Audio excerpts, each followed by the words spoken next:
After my company went bankrupt at the age of 70, my wife handed me divorce papers at home and said, "Nobody wants a failed old man." For an entire week, I wandered the streets with no phone, no food, and no water, sleeping on a bench at a bus station. Just as I was exhausted and about to collapse, a strange lawyer sat down beside me and said, "Your first wife left you 70 million, but there is one condition." And what happened next changed everything. I'm grateful you chose to spend your time here. Tell me in the comments, where are you watching from, country, city, wherever you are? I want to know how far these stories travel. Some elements of this story are fictional, shaped for entertainment and meaning. Names and settings are coincidental. The message, however, is one I hope stays with you. The fluorescent lights inside the Greyhound station on Trade Street never turned off. Not at midnight, not at 4 in the morning, not at the gray, uncertain hour when the city outside hadn't decided yet whether it was still night or already day. They just hummed a low, steady buzz that after 7 days I had stopped hearing the way you stop hearing your own heartbeat. I was sitting in row C, third seat from the left, the one with the crack running diagonally across the plastic back. I'd claimed it on the first night because it was closest to the window, and the window meant I could see the streetlight on Trade Street, and the streetlight meant I wasn't completely sealed inside this place. Small things. When you've got nothing, small things are everything. "You gonna eat that other half?" Marcus. He was already awake, sitting 2 rows back with his army green duffel propped against his knee, like it might try to escape. 55 years old, built like someone had stacked bricks under his skin, with a beard that had gone silver at the chin. We'd never introduced ourselves properly. On day 2, he'd watched me leave for the bathroom, and when I came back, nobody had touched my bag. That was introduction enough. "Take it," I said, and slid the other half of the sandwich across the seat. He caught it without looking up. $2.50 from the vending machine, white bread, processed turkey, a square of yellow cheese that had the texture of a credit card. I'd eaten the first half standing up at 5:30 in the morning because the machine was free and I still had quarters. I looked down at my hands. 35 years of construction work had left their mark on them, thick at the knuckles, rough across the palms, with a scar along my right thumb from a table saw accident in 1994 that Maggie had driven me to the ER for at 2 in the morning without a word of complaint. These hands had poured foundations, framed walls, set roof trusses on 63 residential and commercial projects across Mecklenburg County. They had signed contracts worth more than $8 million in a single fiscal year. Now one of them was holding a paper coffee cup from the vending machine, 49 cents black, because I'd run out of quarters for the cream option. "Bad sleep?" Marcus asked. "I don't sleep," I said. "I just close my eyes until it's light." He made a sound that wasn't quite a laugh, but wasn't nothing either. "Yeah," he said, "that's about right." I reached into my jacket pocket and pulled out my wallet. Not to count money, I already knew what was in there. $41 and some change, a Mecklenburg County library card I hadn't used in 6 years, and a photograph. The photograph was the reason I still carried the wallet at all. Maggie, 1987. We were at her sister Carol's backyard in Concord, standing in front of a dogwood tree that was blooming pink. Maggie was laughing at something I'd said, I couldn't remember what, with her head tilted back and both hands pressed against her sternum, the way she always did when something struck her as genuinely funny. She was 29 years old in that picture. Her hair was dark and cut short at the sides, and she was wearing a yellow cardigan that I'd bought her at Belk's for her birthday. I looked at the photograph for a moment, then put it back. Across the station, the arrivals board flickered and updated. A bus from Raleigh was 20 minutes out. A handful of people near the front doors shifted, gathered their bags, oriented themselves toward arrival. I watched them the way I'd been watching everything for 7 days, from a fixed point, like furniture, like something that belonged to the room. "You got people?" Marcus asked. He wasn't looking at me. He was breaking the sandwich into halves with a precision that said this wasn't the first time he'd made a meal last longer than it was meant to. "A son," I said. "Denver. He know you're here." I wrapped both hands around the coffee cup. The warmth had already left it. "No," I said. Marcus nodded slowly, like that answer confirmed something he'd already suspected. He didn't push. That was the thing about Marcus. He understood that some questions were asked only to let the other person say the thing out loud, and once it was said, it didn't need a response. I didn't call Daniel because I couldn't find the words for what had happened. Not the clean version, not the version where I sounded like a man with a plan. I'd built a company from nothing with these two hands, and I'd lost it. And 3 days after a federal judge signed the bankruptcy papers, my wife had put a manila envelope on the kitchen counter and told me our marriage was over. No argument, no negotiation. Just an envelope and a sentence I wasn't going to repeat out loud, not here, not to Marcus, not to anyone. The coffee was cold. I drank it anyway. Outside, the streetlight on Trade Street went off as the sky finally committed to morning. A pigeon landed on the windowsill, looked in at us with one orange eye, then left. I'd been telling myself for 7 days that this was temporary, that I was catching my breath, that a man who'd built 63 projects from the ground up could figure out what came next. I just hadn't figured it out yet. What I didn't know, what I couldn't have known, sitting in row C with cold coffee and a picture of a woman who'd been gone for 4 years, was that someone had already figured it out for me. Someone who had been planning this moment for a very long time. Before I tell you about the man who found me on day 19, you need to understand how I ended up in that station in the first place. The bankruptcy hearing was on a Thursday in August, in a courtroom on the 4th floor of the federal building on West Trade Street. Different building, same street. Funny how that works. The judge was a woman named Patricia Holloway, and she had the efficient manner of someone who processed a certain number of human disasters per week and had learned not to let the weight of each one slow down the work. She read the relevant sections of the filing. She asked my attorney 2 questions. She signed the order. That was it. 35 years of Vance Construction LLC dissolved in 11 minutes. My attorney, a man named Gerald Foss, who'd handled my business contracts since 2001, put his hand briefly on my shoulder outside the courtroom and said, "Arthur, I'm sorry. I really am." I thanked him. I meant it. Then I walked to the parking garage, sat in my truck for 22 minutes, and drove home. Home was a 4-bedroom house on Avondale Avenue that Diane had picked out when we got married, which meant that technically, per the terms of our prenuptial agreement, it had always been in her name. I hadn't thought much about that detail when I signed it. I'd been 68 years old and in love, and embarrassed to be thinking about asset protection, like I was expecting the marriage to fail before it started. I wasn't expecting it to fail. I just didn't protect myself when it did. Diane was in the kitchen when I got home. She was standing at the counter with a glass of iced tea, and she was already dressed to go out, blazer good earrings, the kind of shoes she wore when she had a real estate showing. On the counter in front of her was a manila envelope. "There's something we need to talk about," she said. She was 44 years old, and she said it the way you'd tell someone the dry cleaning was ready. Calm, clear. No tremor in her voice, no redness around her eyes.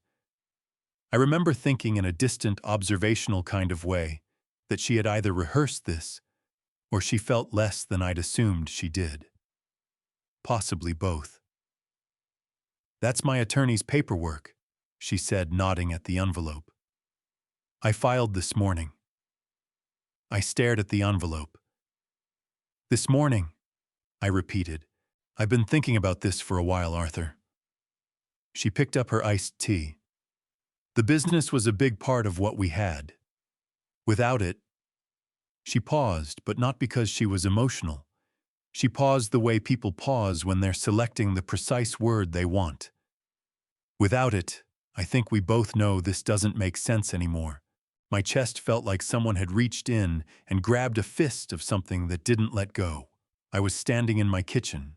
Diane's kitchen, I now understood, in the same clothes I'd worn to the bankruptcy hearing. And my wife of 2 years was informing me in the tone of a business acquaintance that our marriage was a liability she was choosing to exit. Diane, I said, and I heard my own voice like it belonged to someone in another room. We've been married for 2 years. I know how long we've been married.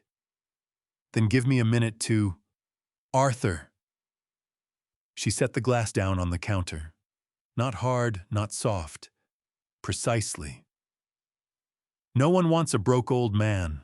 I'm sorry. I really am. Those 9 words hit me somewhere below the sternum.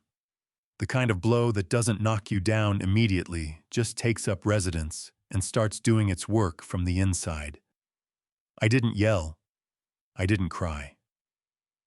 I stood there with the prenuptial agreement in a manila envelope between us, and I looked at the woman I had married 30 months ago and understood with a cold, complete clarity that I had made a very serious mistake. She was gone within the hour. I found out later she had a showing at 2 o'clock. I spent that night in the house. Then 2 more. Gerald Foss confirmed what I already knew.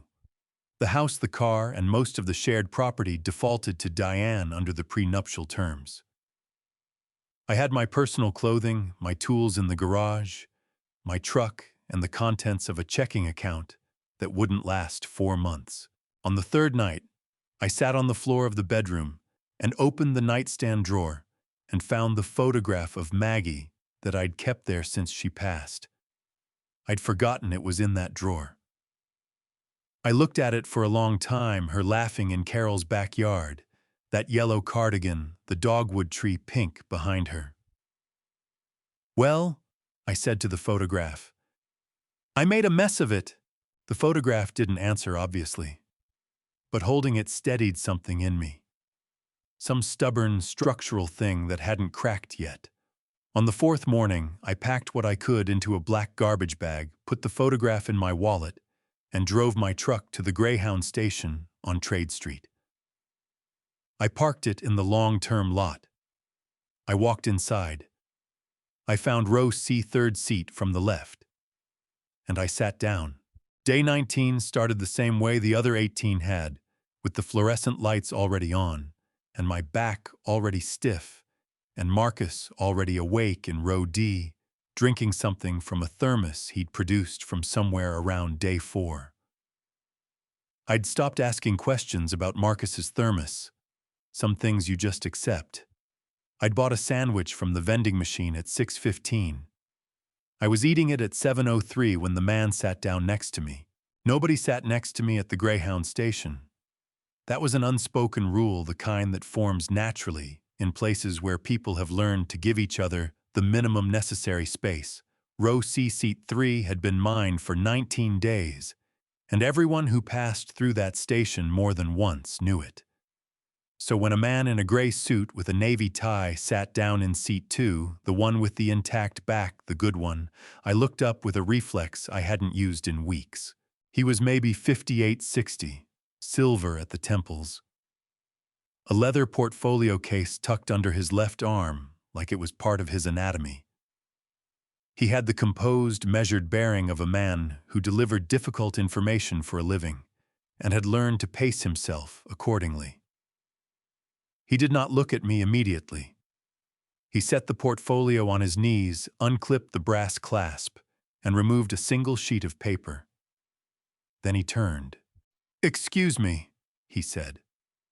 "Are you Arthur James Vance, formerly of Vance Construction, LLC, Charlotte, North Carolina?" My hand stopped halfway to my mouth with the sandwich still in it. "Who's asking?"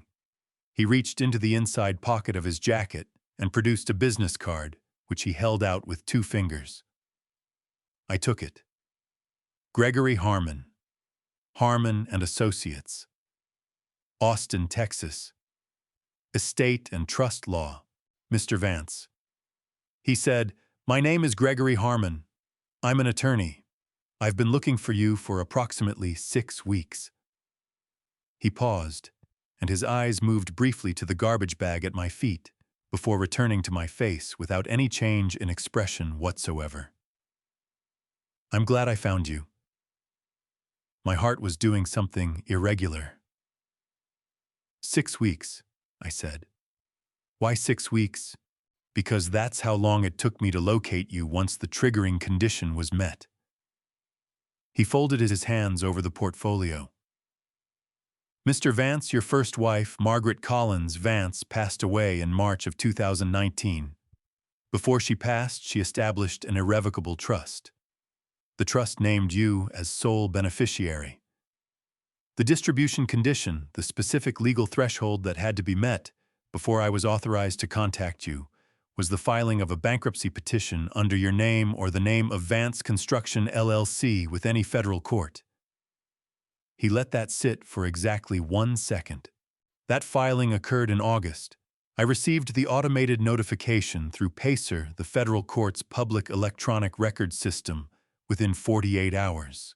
I've spent the past 6 weeks confirming your identity and locating you." I set the sandwich down on the seat beside me. I was aware of doing it the way you're aware of small physical actions when your brain is trying to process something too large for the moment. "The trust value," Harmon continued in the same level voice, "is approximately $70 million. The fluorescent light above us hummed. Somewhere behind me, a child was crying about something. Outside on Trade Street, a delivery truck rumbled past, and the window vibrated faintly in its frame. 70 million, I said. "Yes." "Maggie." I said her name like I was checking to make sure it still meant what it had always meant.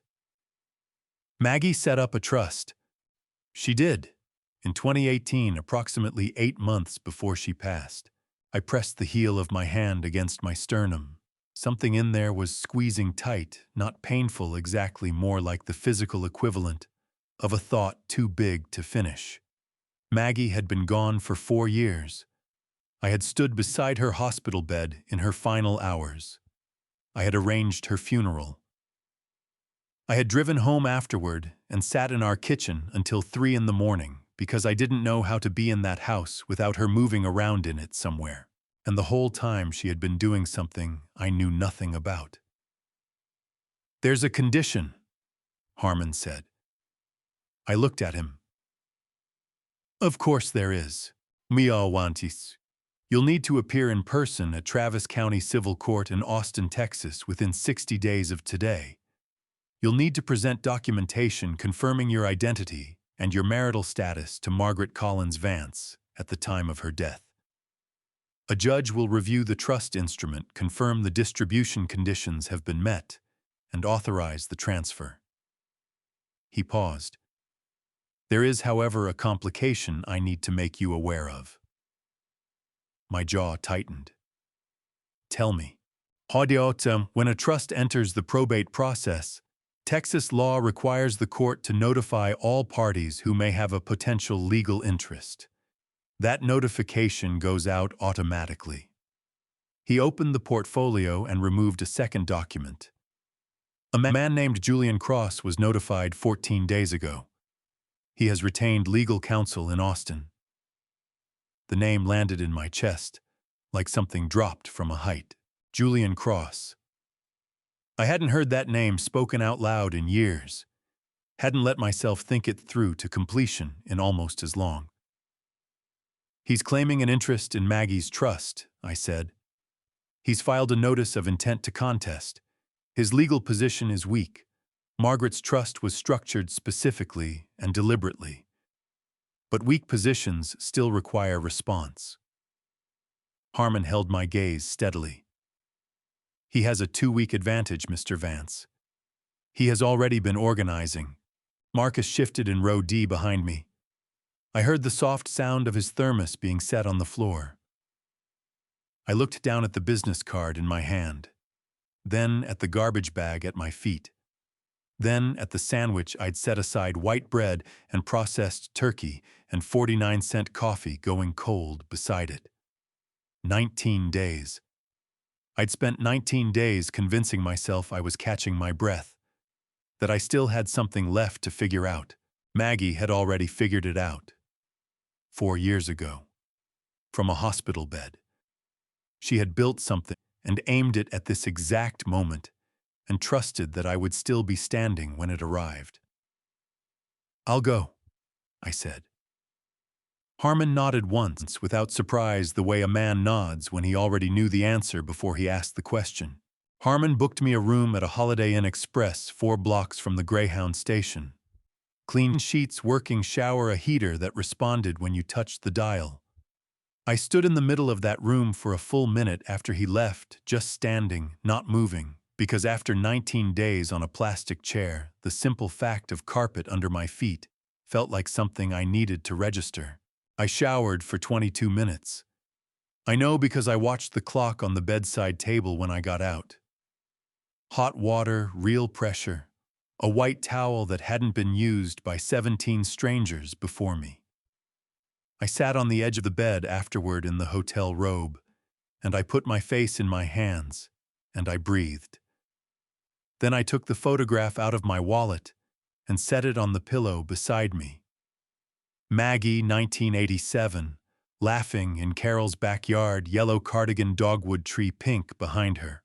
$70 million, I said to the photograph. "You want to explain that to me?" She didn't, obviously. She just kept laughing at whatever I'd said that day in Concord, frozen there at 29, beautiful and completely unconcerned with the impossible thing she had apparently been quietly building for the last decade and a half of her life. I lay back against the headboard, and I tried to remember her honestly. Not the grief version, not the soft, edited memory you keep polished because you can't stand the weight of the full picture. The real version. The one that included everything. We got married in June of 1981. I was 28 and she was 26, and we had $400 in a joint checking account and a 1-bedroom apartment on the 3rd floor of a building in Noda, where the radiator knocked so loudly in winter you had to turn the TV up to hear it.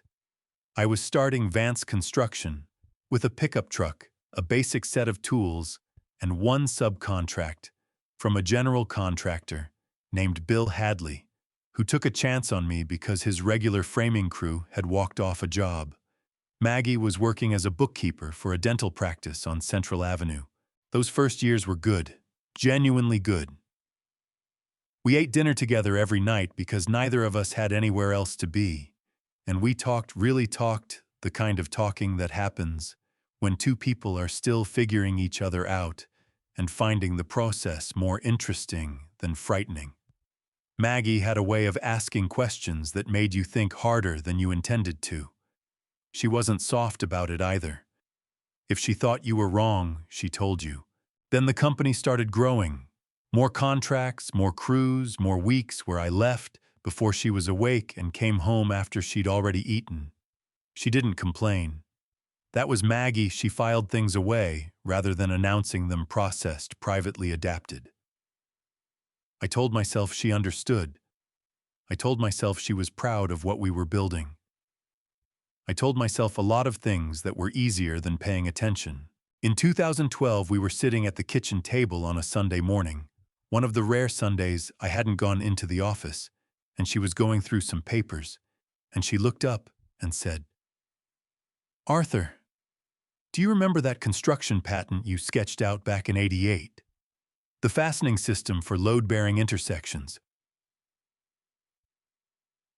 I remembered it vaguely. I'd roughed out an idea one night after a job site problem, drawn it up on graph paper, shown it to my engineer, and then set it aside when the next contract came in and never looked at it again. "The one that didn't go anywhere," I said. "I've been looking at it, she said. I think it might have more value than you gave it credit for. I was reading the sports section. I turned a page. Maggie, that thing is 20 years old. There's nothing there. She looked at me for a moment. Then she said, okay, and went back to her papers. I turned another page. Lying in that Holiday Inn bed, 12 years later, staring at the ceiling, while the heater ticked quietly against the wall, I felt the full weight of that Sunday morning settle on my chest, like something physical. She had been sitting across from me with the thing she'd been quietly building, the thing that would eventually become $70 million, and she had tried to tell me. And I had turned a page. The hot pressure behind my eyes built until I stopped fighting it. I pressed the back of my wrist against my mouth and breathed through my nose and let the tears come not dramatically, just steadily.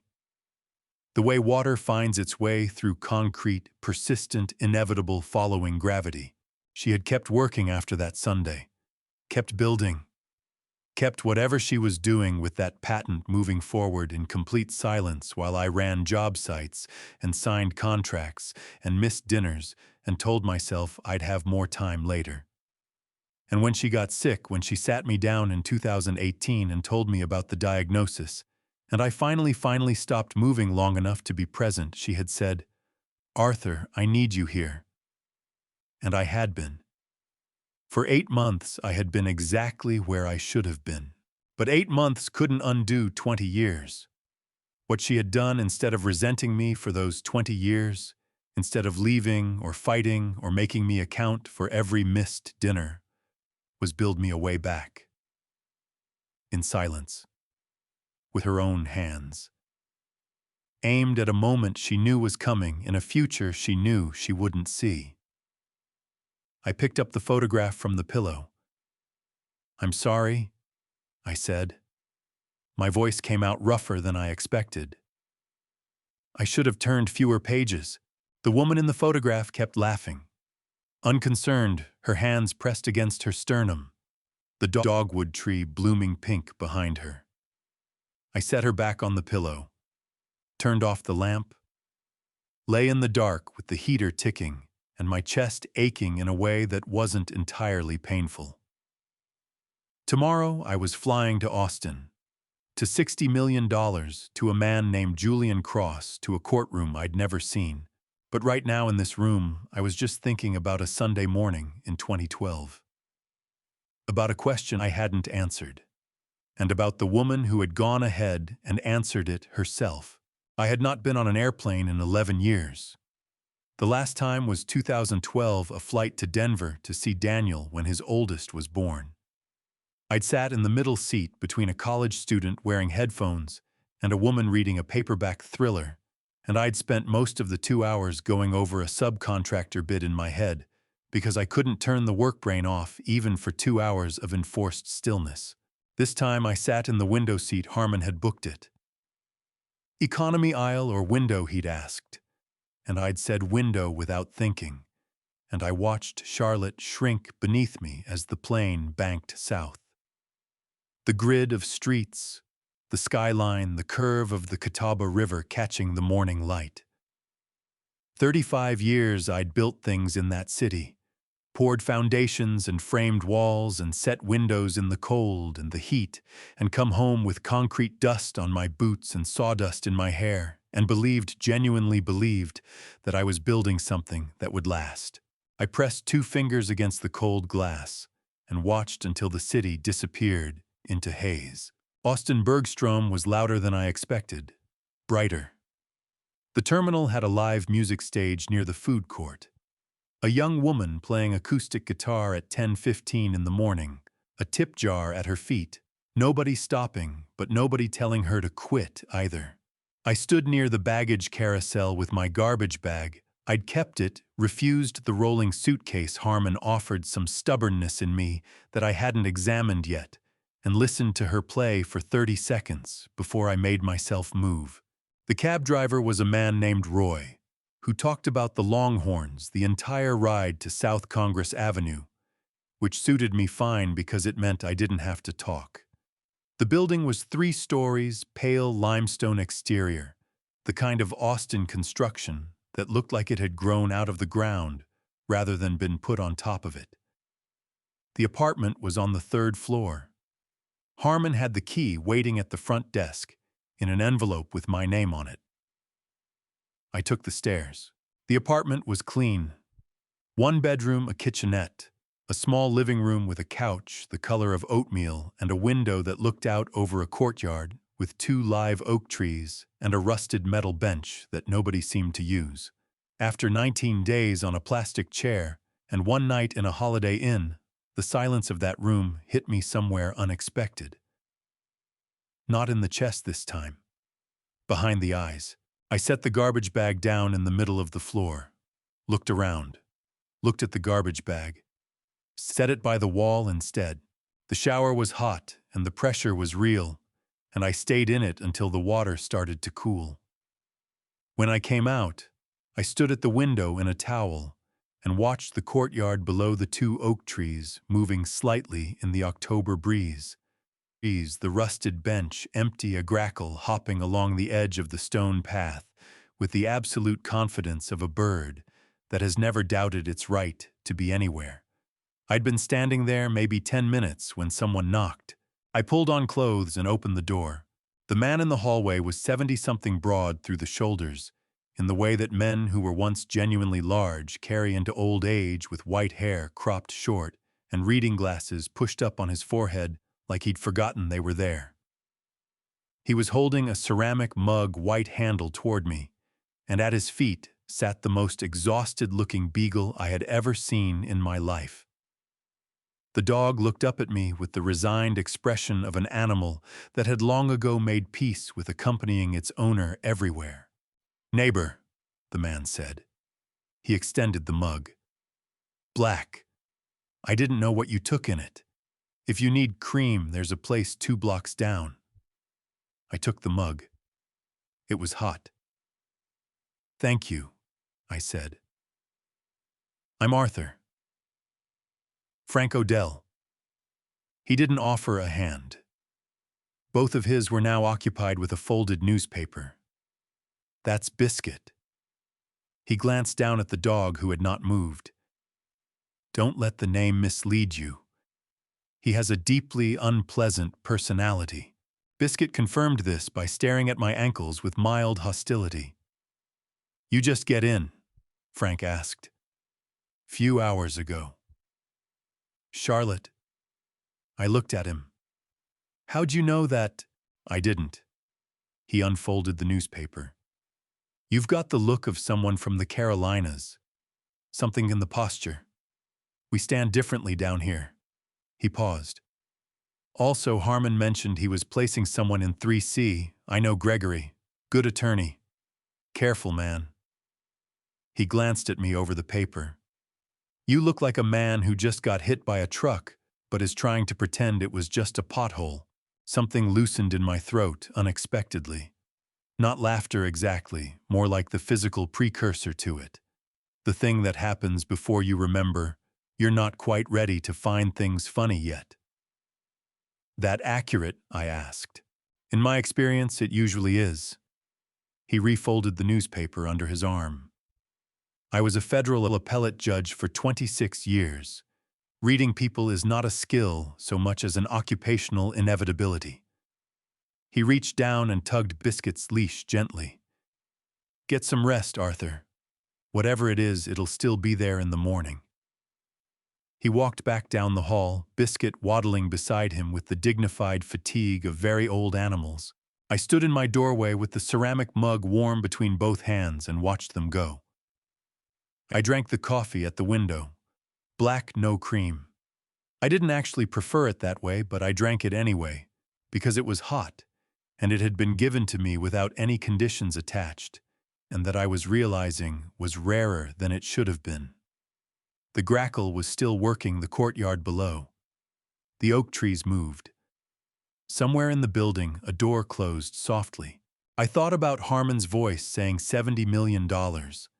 I thought about Julian Cross, whoever he was now, 2 weeks ahead of me, and already moving pieces around a board I hadn't seen yet. I thought about Maggie writing something in a notebook in 2018 while I wasn't paying attention. Tomorrow I would sit across from a lawyer named Chloe Bennett and begin to understand exactly how much trouble I was in. Tonight I finished the coffee. Chloe Bennett's office was on the 8th floor of a glass building on Congress Avenue, 7 blocks north of my apartment. I walked it. 41 degrees, clear sky, Austin traffic already building at 8:30 in the morning. After 19 days inside the Greyhound station and 1 day in a third-floor apartment, the cold air and the open street felt like something my lungs had been waiting for.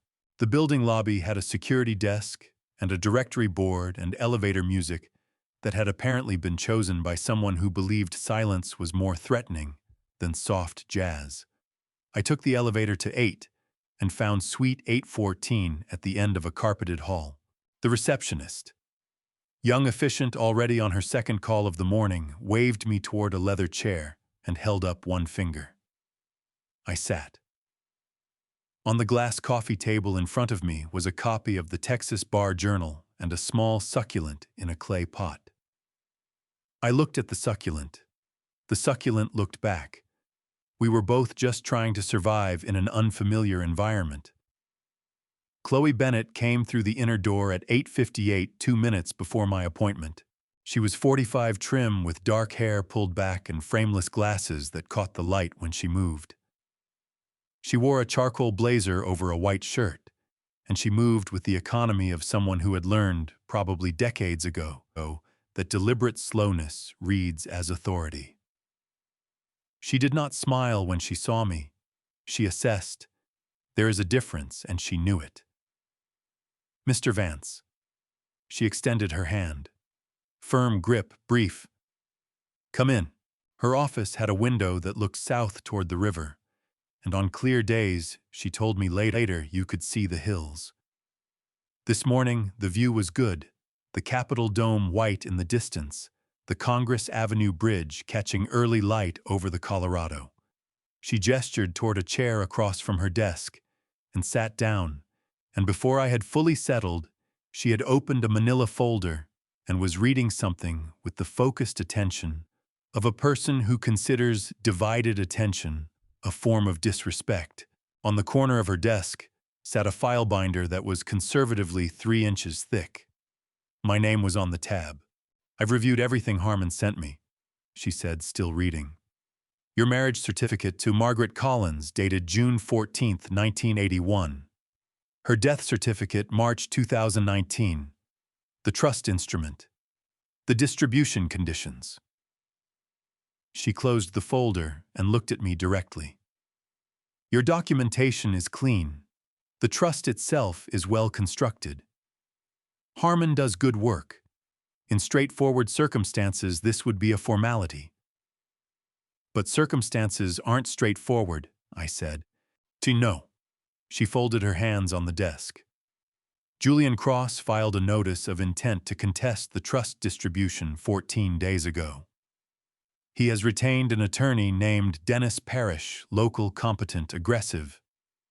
Julian's legal basis for contesting is this: he claims that as your biological son, he has an equitable interest in any estate that passes through you, and that Margaret's exclusion of him was improper given his relationship to you as a dependent. She paused. That argument has significant weaknesses. Margaret's trust was her separate property. She built it from her own assets. You have no claim to it yourself that would pass to a child. Julian's position is legally thin. Then why are we in this room? I asked. Because thin positions still take time to defeat, she said. And because Julian Cross isn't just filing paperwork. She opened a second folder, thinner but not thin, and turned it to face me. Harmon notified me this morning. Julian has engaged a private investigator. The investigator has been running background on you for approximately 10 days. Your financial history, your medical records, your marriage to Diane Porter. She let that sit. They're looking for something to use, something that casts doubt on your fitness as a beneficiary, or on the validity of your marriage to Margaret. My back teeth pressed together. They won't find anything that isn't already in those documents. I expect not. She retrieved the folder. But I want you to be prepared for the possibility that this becomes adversarial in ways that go beyond courtroom procedure. She looked at me over the frameless glasses. Mr. Vance, in my experience, people who are losing a legal argument sometimes shift tactics. They stop trying to win on the merits and start trying to make the process painful enough that the other side walks away. I'm not walking away, I said.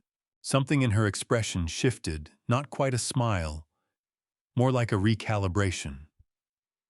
Like a measurement she'd taken had come back consistent with her hypothesis. Good, she said. Then there's one more thing. She reached into the manila folder and produced a single sheet. I'd like you to review this. It's a request I'll be filing with the court, a motion to compel Julian's legal team to disclose the full scope of their investigative activities. If they've been accessing protected records, we want that on file early. She slid the sheet across the desk. I'll also need any documents you have from your marriage to Margaret. The originals, not copies. Marriage certificate, joint tax returns if you have them, photographs, correspondence, anything that establishes the reality of the relationship. I thought of the garbage bag in my apartment, of the photograph in my wallet, of the items Harmon had mentioned, the documents from Maggie's estate files that I hadn't yet touched. I have some things, I said. Not much. We'll bring what you have. She stood signaling the meeting's end with the same economy she'd used throughout. One more thing, Mr. Vance. She held the 3-inch binder and extended it across the desk. Take this with you. Read it tonight. All of it. I need you to understand everything that's in that file before we speak again, because the next time someone asks you a question about any of this, I need the answer to already be in your head. I took the binder. It was heavier than it looked.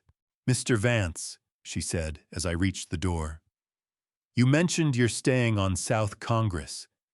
Is Frank Odell still in that building? I turned. You know Frank. Everyone in the Austin legal community knows Frank.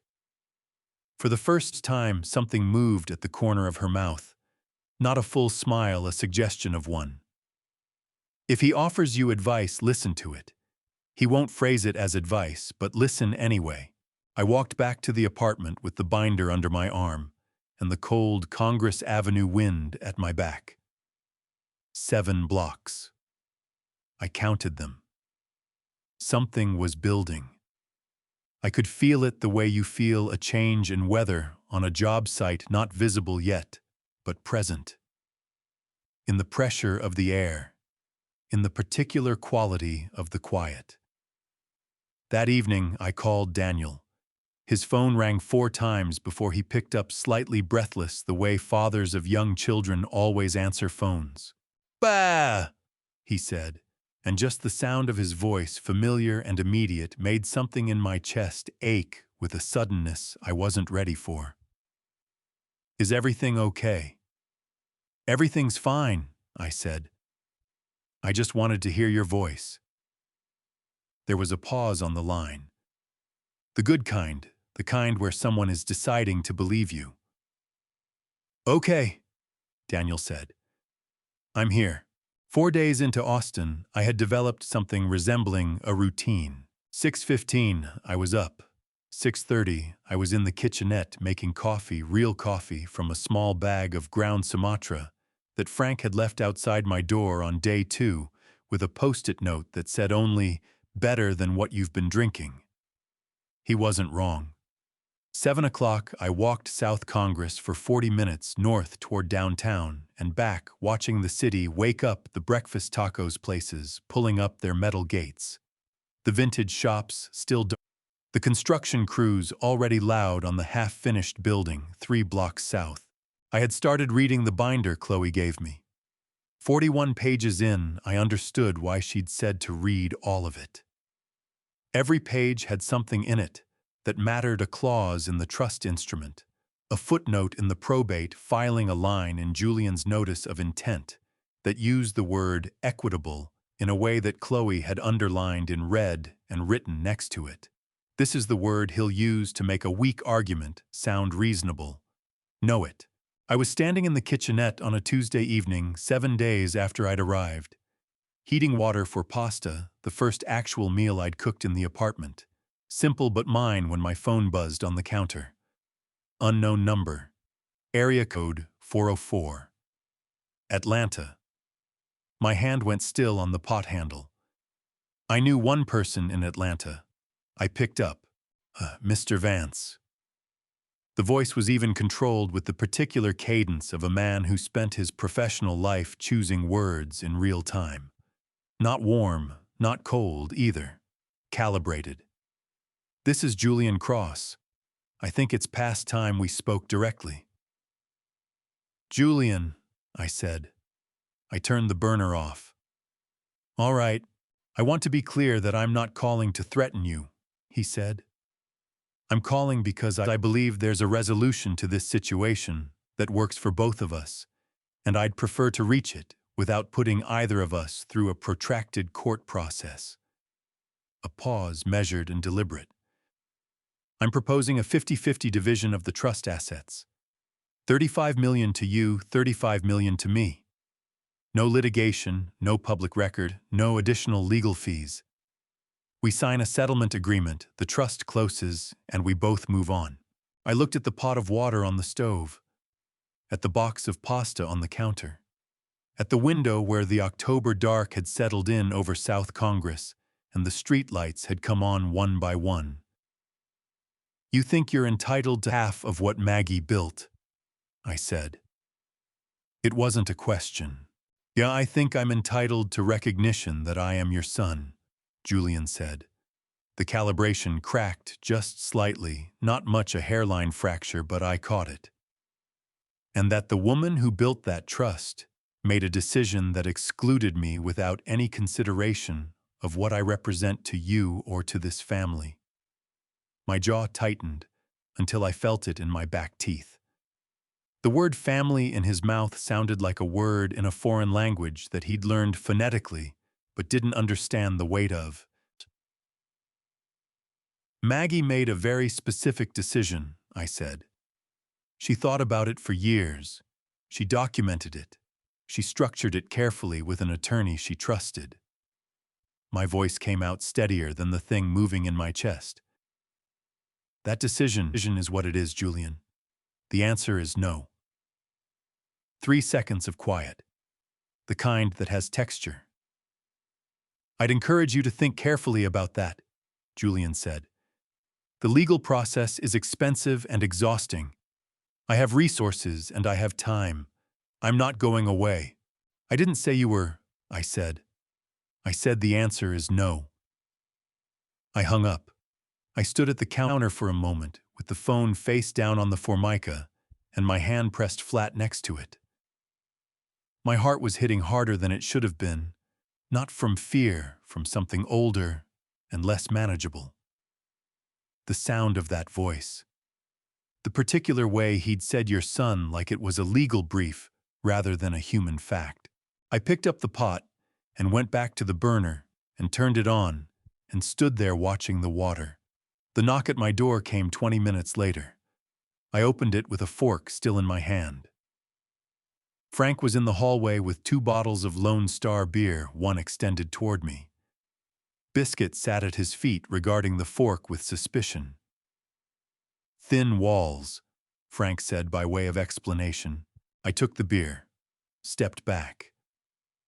He came in, settled into the oatmeal-colored couch with the ease of a man who had sat in difficult rooms for a living, and Biscuit arranged himself on the floor with a groan of theatrical suffering.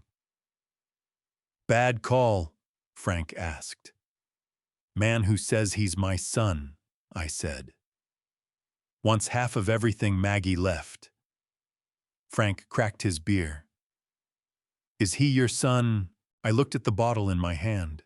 The question should have been simple. It wasn't. Biologically, I said carefully, that's more complicated than he knows. Frank studied me over the top of his bottle with the particular attention of a man who had spent 26 years deciding which details mattered. He didn't press. He just nodded once slowly and took a drink. The ones who call before the hearing, Frank said, are the ones who already know they're losing. They want to settle because settlement means they get something. Litigation means they might get nothing. He set the bottle on the coffee table. What did you tell him? No. Good. Frank leaned back against the cushions. Tell me about the construction business. 35 years, what did you build? It was such a deliberate pivot that I almost called him on it. But the deliberateness of it was the point. He was giving me somewhere to put the energy that had nowhere to go. So I told him. About the first subcontract with Bill Hadley, about the framing crew and the table saw and the scar on my thumb, about the year we did 9 residential builds simultaneously, and I didn't sleep more than 5 hours a night for 4 months. And Maggie left a thermos of coffee on the job site every morning because she knew I wouldn't stop to go get it myself. Frank listened. Really listened the way some people do, not waiting for his turn, just receiving. When I finished, he picked up his beer again and said, "She sounds like she was something." She was, I said. She really was. We sat there with the Austin night outside the window and the lone star going warm and Biscuit snoring with profound commitment on the floor between us. I didn't sleep much that night, but it was a different kind of wakefulness than the Greyhound station. Not the hollow kind. The kind where your mind is turning something over because it matters, because tomorrow is real and you're going to be in it. Julian was not going away.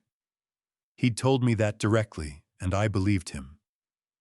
What he didn't know, what I hadn't told him, hadn't told Frank, hadn't told anyone yet, was that I had already given Chloe something that would eventually answer every question Julian planned to raise. He just didn't know the question had already been answered. I spent 35 years on job sites, which means I spent 35 years developing habits that most people would call paranoid, and I would call professional. You learn after enough time in construction that the difference between a project that stays on track and one that falls apart is almost never the big, visible thing. It's the small thing nobody noticed. The bolt that wasn't quite torqued to spec. The moisture reading that someone rounded down. The subcontractor who signed off on something he hadn't actually finished. You develop eyes for displacement, for things that are not where they were. I noticed it the moment I opened the apartment door. I had been at Chloe's office for 3 hours that morning, going through documentation. I came back at 12:47, I know the time, because I checked my phone when I turned onto the South Congress block, a habit from years of tracking job site hours. I unlocked the door, stepped in. The apartment was quiet, nothing obviously disturbed. But the file box I'd set on the right side of the kitchen counter was on the left side, and the laptop Harmon had lent me, which I always left at a precise angle keyboard facing the window screen, closed, was facing the wall. I did not touch anything. My heart was slamming in a way that felt structural, like something load-bearing was stressed. I stepped back into the hallway, pulled the door to without latching it, and called Chloe. She picked up on the second ring. "Someone's been in my apartment," I said. A pause, half a second. The kind where a sharp mind is already 3 steps ahead. "Don't touch anything. Photograph everything from the doorway. I'll be there in 20 minutes. Call building management first." The building manager was a woman named Sandra Briggs, 50s, with the no-nonsense efficiency of someone who had handled every variety of tenant crisis and considered all of them equally inconvenient. She met me in the hallway within 4 minutes, master key in hand, and when I explained what I'd noticed, she did not dismiss it or soften it. She went directly to the building's management office on the first floor and pulled up the access log for the front entry. The electronic gate log showed an entry at 11:04 in the morning. A key fob scan visitor fob, the kind issued temporarily at the front desk. We issue those to contractors and scheduled guests, Sandra said, frowning at the screen. But we don't have any contractor work scheduled for today. She scrolled. This fob was issued yesterday afternoon. Whoever checked it out gave a name at the desk. She leaned closer to the screen. James Whitfield. Maintenance consultation. Her frown deepened. We don't have a James Whitfield in our contractor system. Chloe arrived at 12:59, exactly 12 minutes after I'd called. She walked through the apartment doorway with her hands clasped behind her back and her eyes moving in the systematic grid pattern way I imagined she'd learned, watching people examine evidence for 2 decades. You said the box moved left, she said, and the laptop rotated. Yes. Anything missing? Nothing I can find. I stood in the kitchen doorway, arms crossed, watching her move. They weren't taking anything. They were reading. Reading what? Whatever was in the box. Copies of documents Harmon gave me. Nothing original, nothing that isn't already in the court filing. I paused. But they didn't know that before they looked. Chloe turned and faced me fully. Mr. Vance, I need to ask you something directly. Is there anything in this apartment, anything that Julian Cross would benefit from finding? I held her gaze. No. She studied me for exactly 3 seconds. Then she nodded and took out her phone. I'm calling Austin PD. This is criminal trespass. We need an official report in the file before we do anything else. The officers arrived at 1:20. 2 of them, professional and unhurried, filling out the report with the practiced efficiency of people who handled this category of call regularly. While they were in the apartment, Sandra Briggs appeared in the doorway again, with her laptop turned outward. Ms. Bennett, she said, you're going to want to see this. The building had installed a new security camera system 3 weeks earlier, high-definition 4K resolution, covering all entry and exit points, including the interior lobby and the elevator bank. The footage from 11:02 to 11:14 was on Sandra's screen. A man entered through the front gate using the visitor fob. He was wearing a dark jacket, a baseball cap, and he kept his chin down, the body language of someone who knew about cameras. But at the elevator on the 2nd floor, he looked up. Just for a second. The angle caught him clean. Chloe leaned toward the screen, straightened, looked at me. Do you recognize him? She asked. The image was sharp enough that I could see the line of his jaw, the particular set of his mouth. I had never met Julian Cross in person. But Chloe had pulled his headshot from the Texas State Bar Directory 2 days ago and shown it to me so I'd know his face. Yes, I said. The word came out flat and certain. That's Julian Cross. The officer completing the report looked up from his clipboard. He didn't hire someone. I said more to myself than to anyone in the room.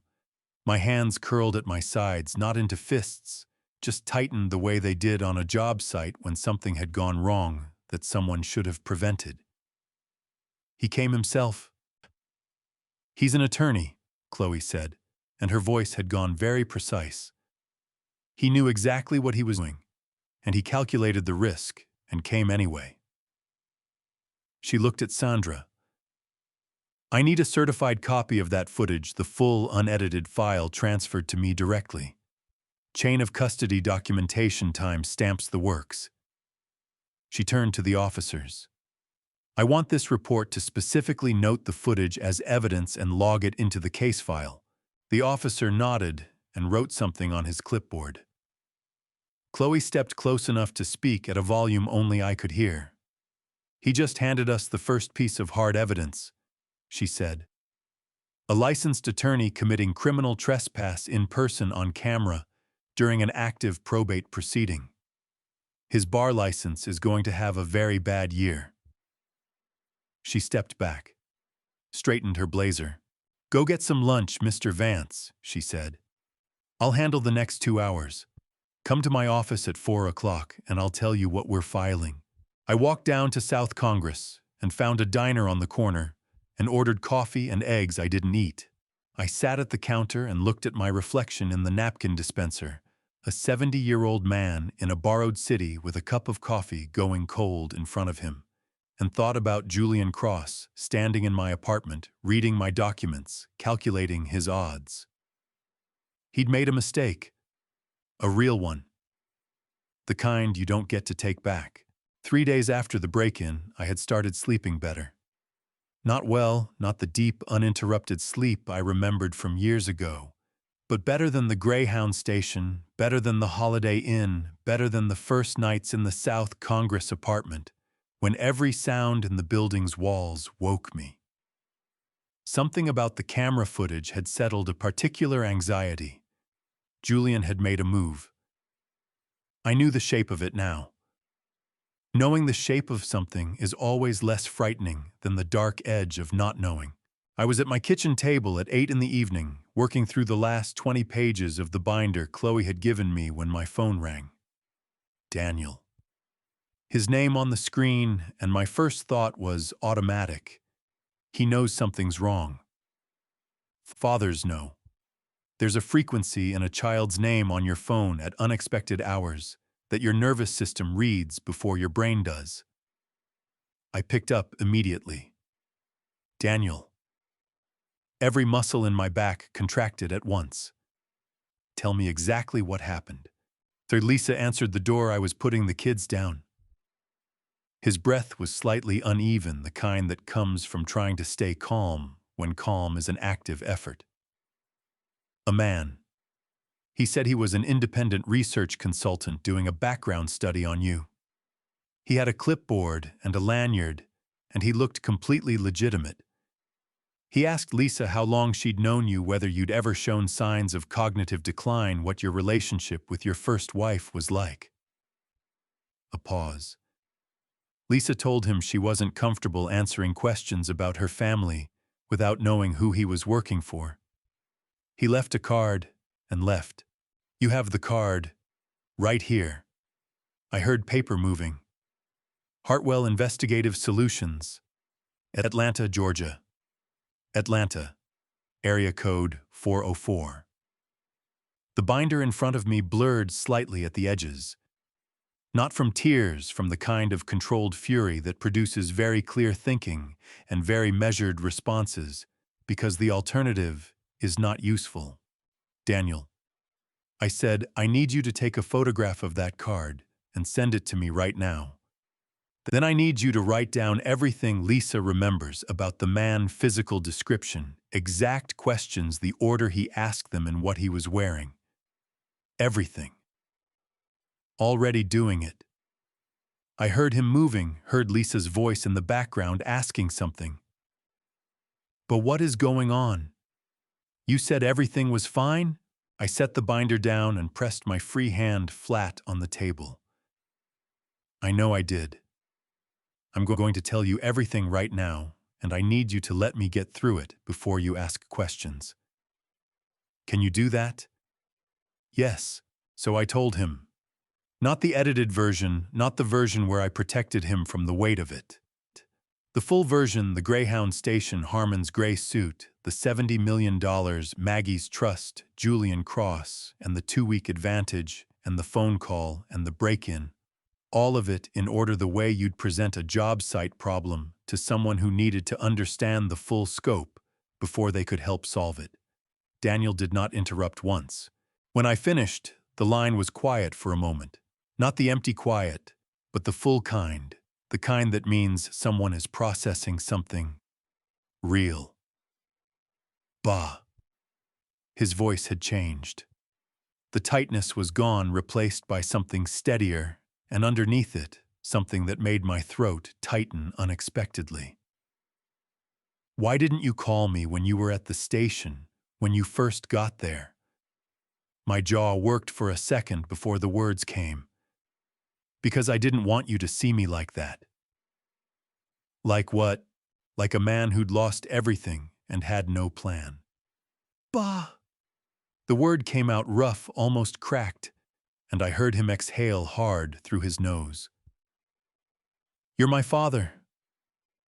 I don't care about your plan. I care about you. Another pause. You sat on that bench for 19 days because you didn't want to call me. I looked at the window. The Austin night outside the oak trees in the courtyard below the rusted bench no one used. I didn't want to be your problem. You're not my problem. His voice broke slightly on the last word, and he cleared his throat hard. You're my dad. You're allowed to need things. That's that's allowed. My eyes burned. I pressed the heel of my hand against them, breathed through my mouth, waited until I could trust my voice again.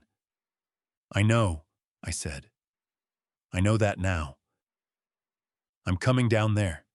Not yet. I straightened in the chair. Right now what I need is for you to stay in Denver, stay safe, and send me that card photograph and Lisa's account. What that man did today is called witness tampering. It's a federal offense. Every detail you and Lisa can give me goes into the evidence file. That's how you help me right now. Federal offense, Daniel repeated. The steadiness in his voice sharpened into something that reminded me with a force that hit me squarely in the chest of Maggie.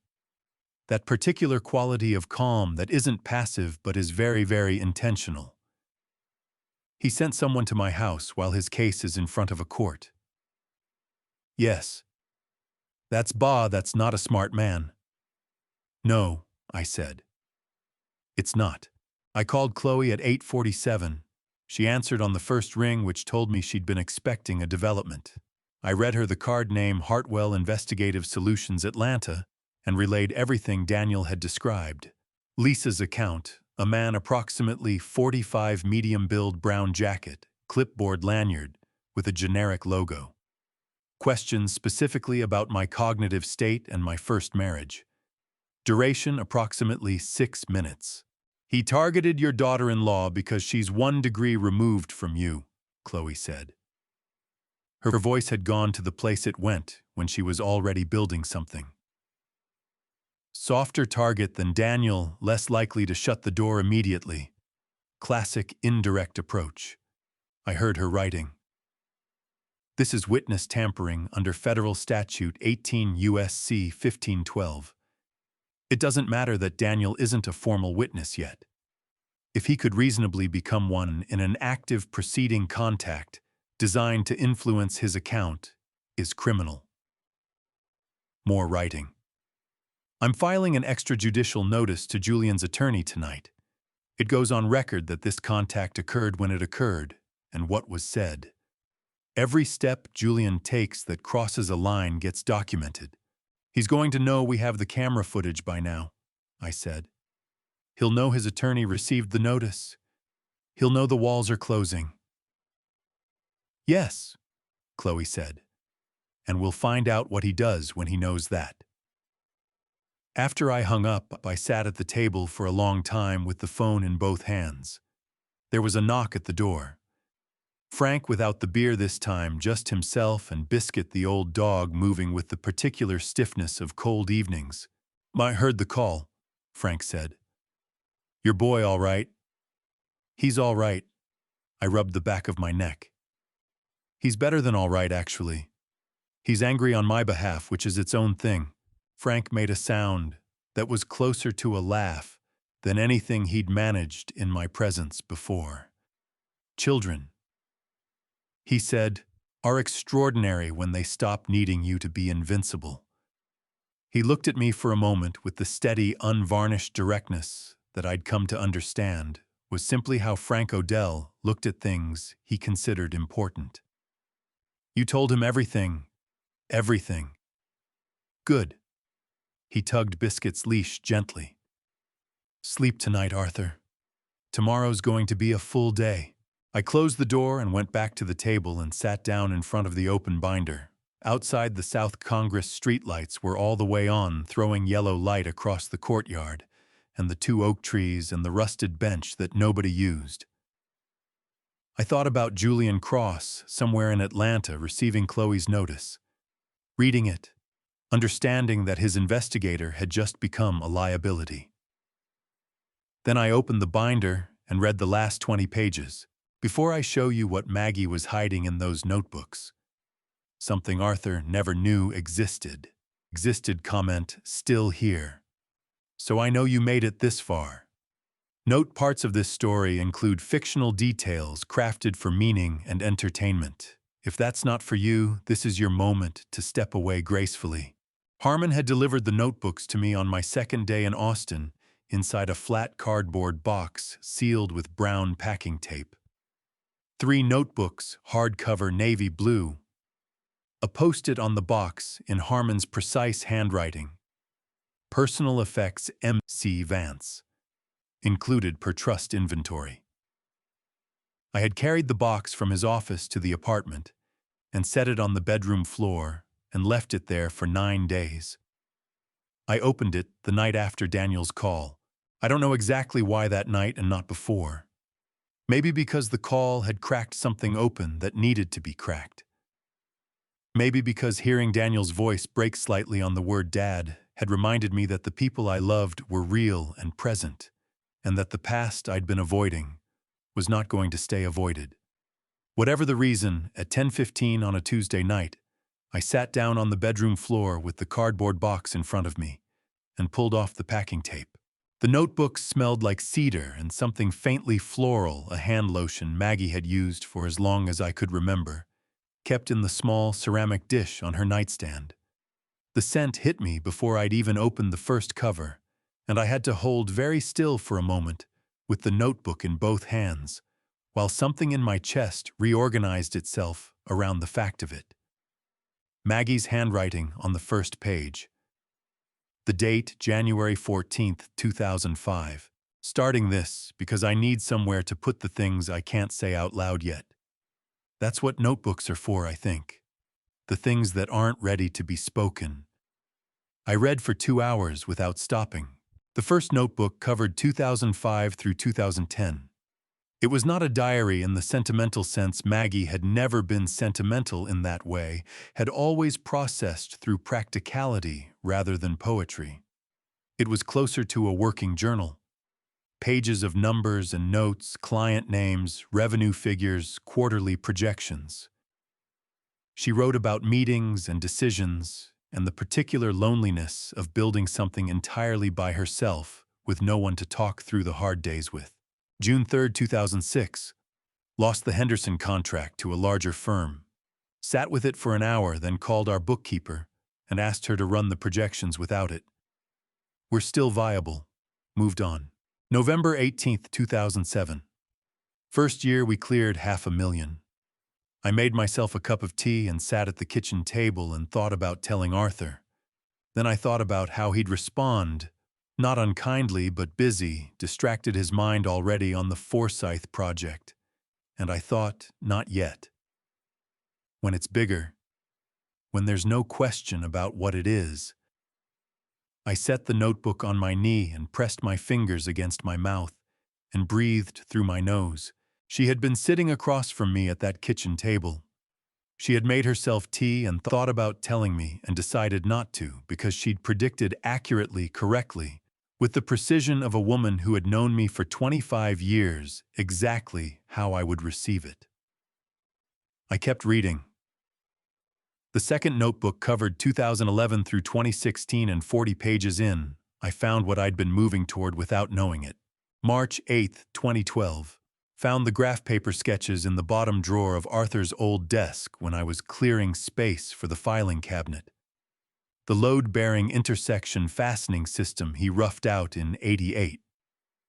I remembered him showing it to our structural engineer at the time, Jim Pellegrini, before he retired, and Jim saying it was interesting, but Arthur was already on to the next job. I've been looking at it for 2 weeks. I think it's more than interesting. I think it could be significant. My hands tightened on the notebook. April 2012. Took the sketches to a patent attorney. Explained that my husband created the original concept in 1988, but never filed. The original concept is now prior art public domain, but a developed, refined implementation built on that concept could qualify for a continuation patent, or more precisely, an improvement patent. The attorney confirmed this. I asked her to begin the filing process. I set the notebook down on the floor beside me and pressed both palms against my face. She had gone to a patent attorney. In April of 2012, while I was reading the sports section at the kitchen table and telling her the patent wasn't worth anything, she had already been 4 weeks into the process of making it worth something. July 3, 2012. Patent filing submitted. Process will take 18 to 24 months. In the meantime, I've begun preliminary conversations with 3 firms about licensing potential. September 14, 2014. Patent granted. Effective for 20 years from filing date. February 2015. First licensing agreement signed. Annual royalty of $420,000. I made the same cup of tea I made when we cleared $500,000. Sat at the same table. This time I didn't think about telling Arthur. I thought this is going to be enough. This is going to be more than enough.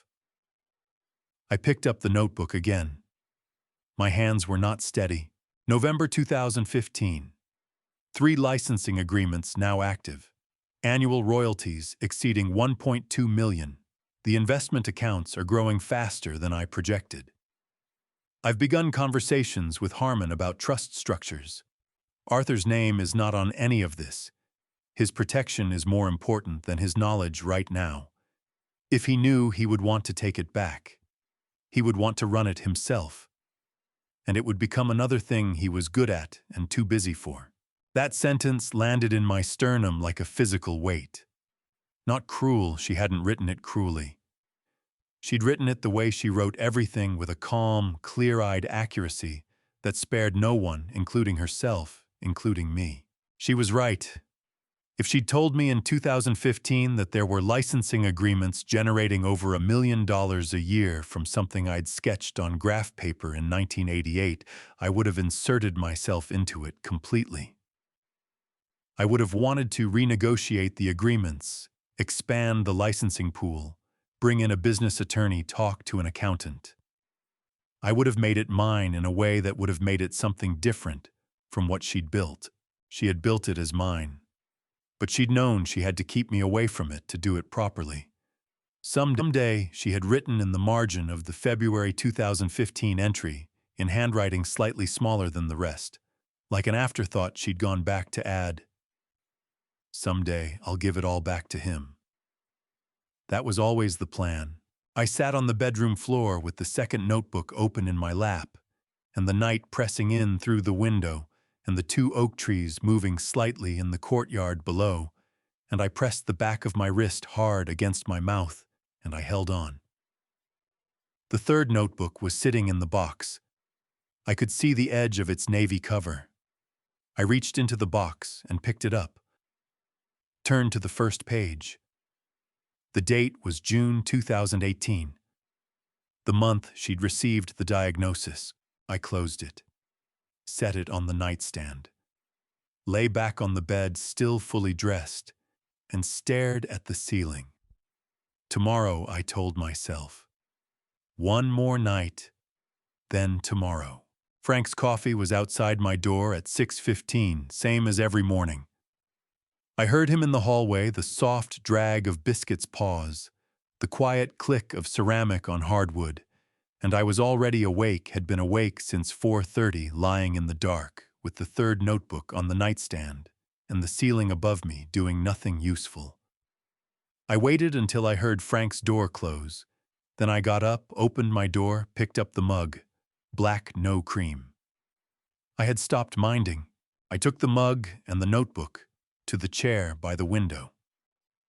The courtyard below was still in the pre-dawn gray, the two oak trees barely visible, the rusted bench a dark shape against the pale stone path. I sat down, wrapped both hands around the mug, looked at the navy cover. Then I opened it. Maggie's handwriting on the first page was the same as always, small, right-leaning, precise, but there was something in the pressure of it that was different. Heavier, like she'd been holding the pen more tightly than usual. June 14th, 2018. 37 years ago today, Arthur and I got married at the Mecklenburg County Courthouse with Carol and a man named Gerald, who worked at the filing desk, as our witnesses. Arthur wore a blue tie and forgot to eat breakfast, and his hands were shaking when we signed the certificate. I told him mine were too, which was true. I want to remember that today. The shaking hands, the blue tie, the fact that we were both terrified and did it anyway. Dr. Reeves called this morning with the results. I pressed my thumb hard into the spine of the notebook. Pancreatic, stage 3. He used a lot of words after that, and I wrote them down because I knew I wouldn't retain them and I needed to have them on paper.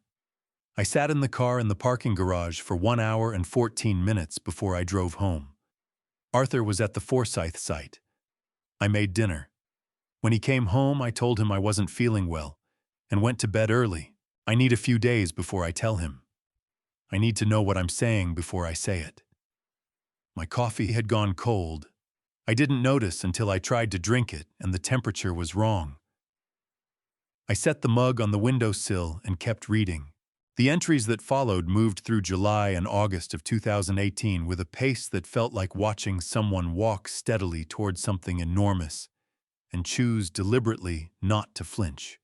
Maggie had met with Dr. Reeves twice more, with an oncologist at Atrium Health, with a second opinion specialist in Chapel Hill. She had written down every appointment, every number, every projected timeline, with the same practical clarity she'd used to track licensing revenue in the second notebook. And then, on August 9th, 2018, I found it. I called Gregory Harmon today. He's been handling the trust documentation for 3 years, and he knows the structure better than anyone. I told him what Dr. Reeves told me. He was quiet for a moment, the kind of quiet that means someone is making room for what you've just said, and then he asked what I needed from him.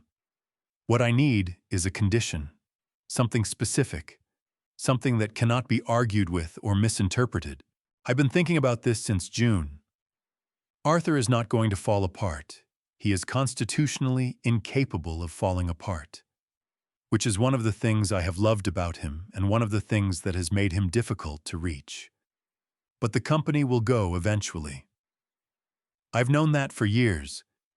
He runs it on relationships and reputation and the physical capacity to be on a job site, and all three of those things have a ceiling. When the company goes, something else will go with it. And when that happens, when he is standing in the rubble of the thing he spent 35 years building, that is the moment he will finally be still enough to receive something. So the condition is, this Gregory does not contact Arthur until a federal court records a bankruptcy filing under his name or the name of Vance Construction.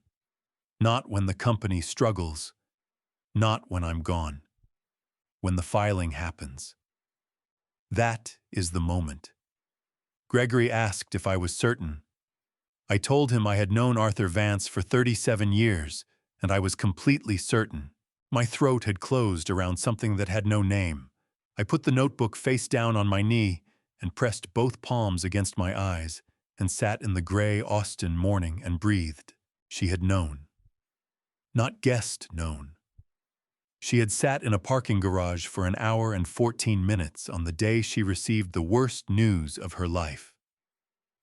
Driven home, made dinner, gone to bed, and somewhere in all of that, she had already started designing the architecture of what came next. For me, around me. Calibrated to exactly who I was and exactly what I would need and exactly when I would be ready to receive it. I picked the notebook back up, The September entries were shorter. Treatment had begun. The days were harder. But there was one from November 4th, 2018 that stopped me completely. Something I've been thinking about. When I'm gone, there will be women. Probably one in particular, eventually. Arthur is not built for sustained solitude. He needs someone in the peripheral vision of his life. Someone who makes the house feel occupied. I don't say this with bitterness. I say it because it's true, and I'd rather look at it directly than around it. The one who comes will see a man who still has a company, still has a house, still has the appearance of stability. She will not see what I see, which is a man who has been running on the same fuel for 30 years and doesn't know it's running low. And when the fuel runs out, when the company goes and the house goes with it, she will leave. Women who come for stability leave when stability leaves. That is not a judgment. It is a pattern. I hope I'm wrong. I have been wrong before, but if I'm not, Gregory will know when it's time. The handwriting in this entry was slightly unsteady at the ends of certain lines where the treatment was showing. But the logic was unbroken. The clarity was absolute. I closed the notebook and held it against my chest with both arms. Maggie had not been wrong. She had been right about everything: the company, the house, the woman, the leaving. She had watched me for 37 years with eyes I hadn't known were that clear, and she had built a structure around the life she knew I would have after she was gone, and she had made it precise enough to catch me exactly when I hit the floor.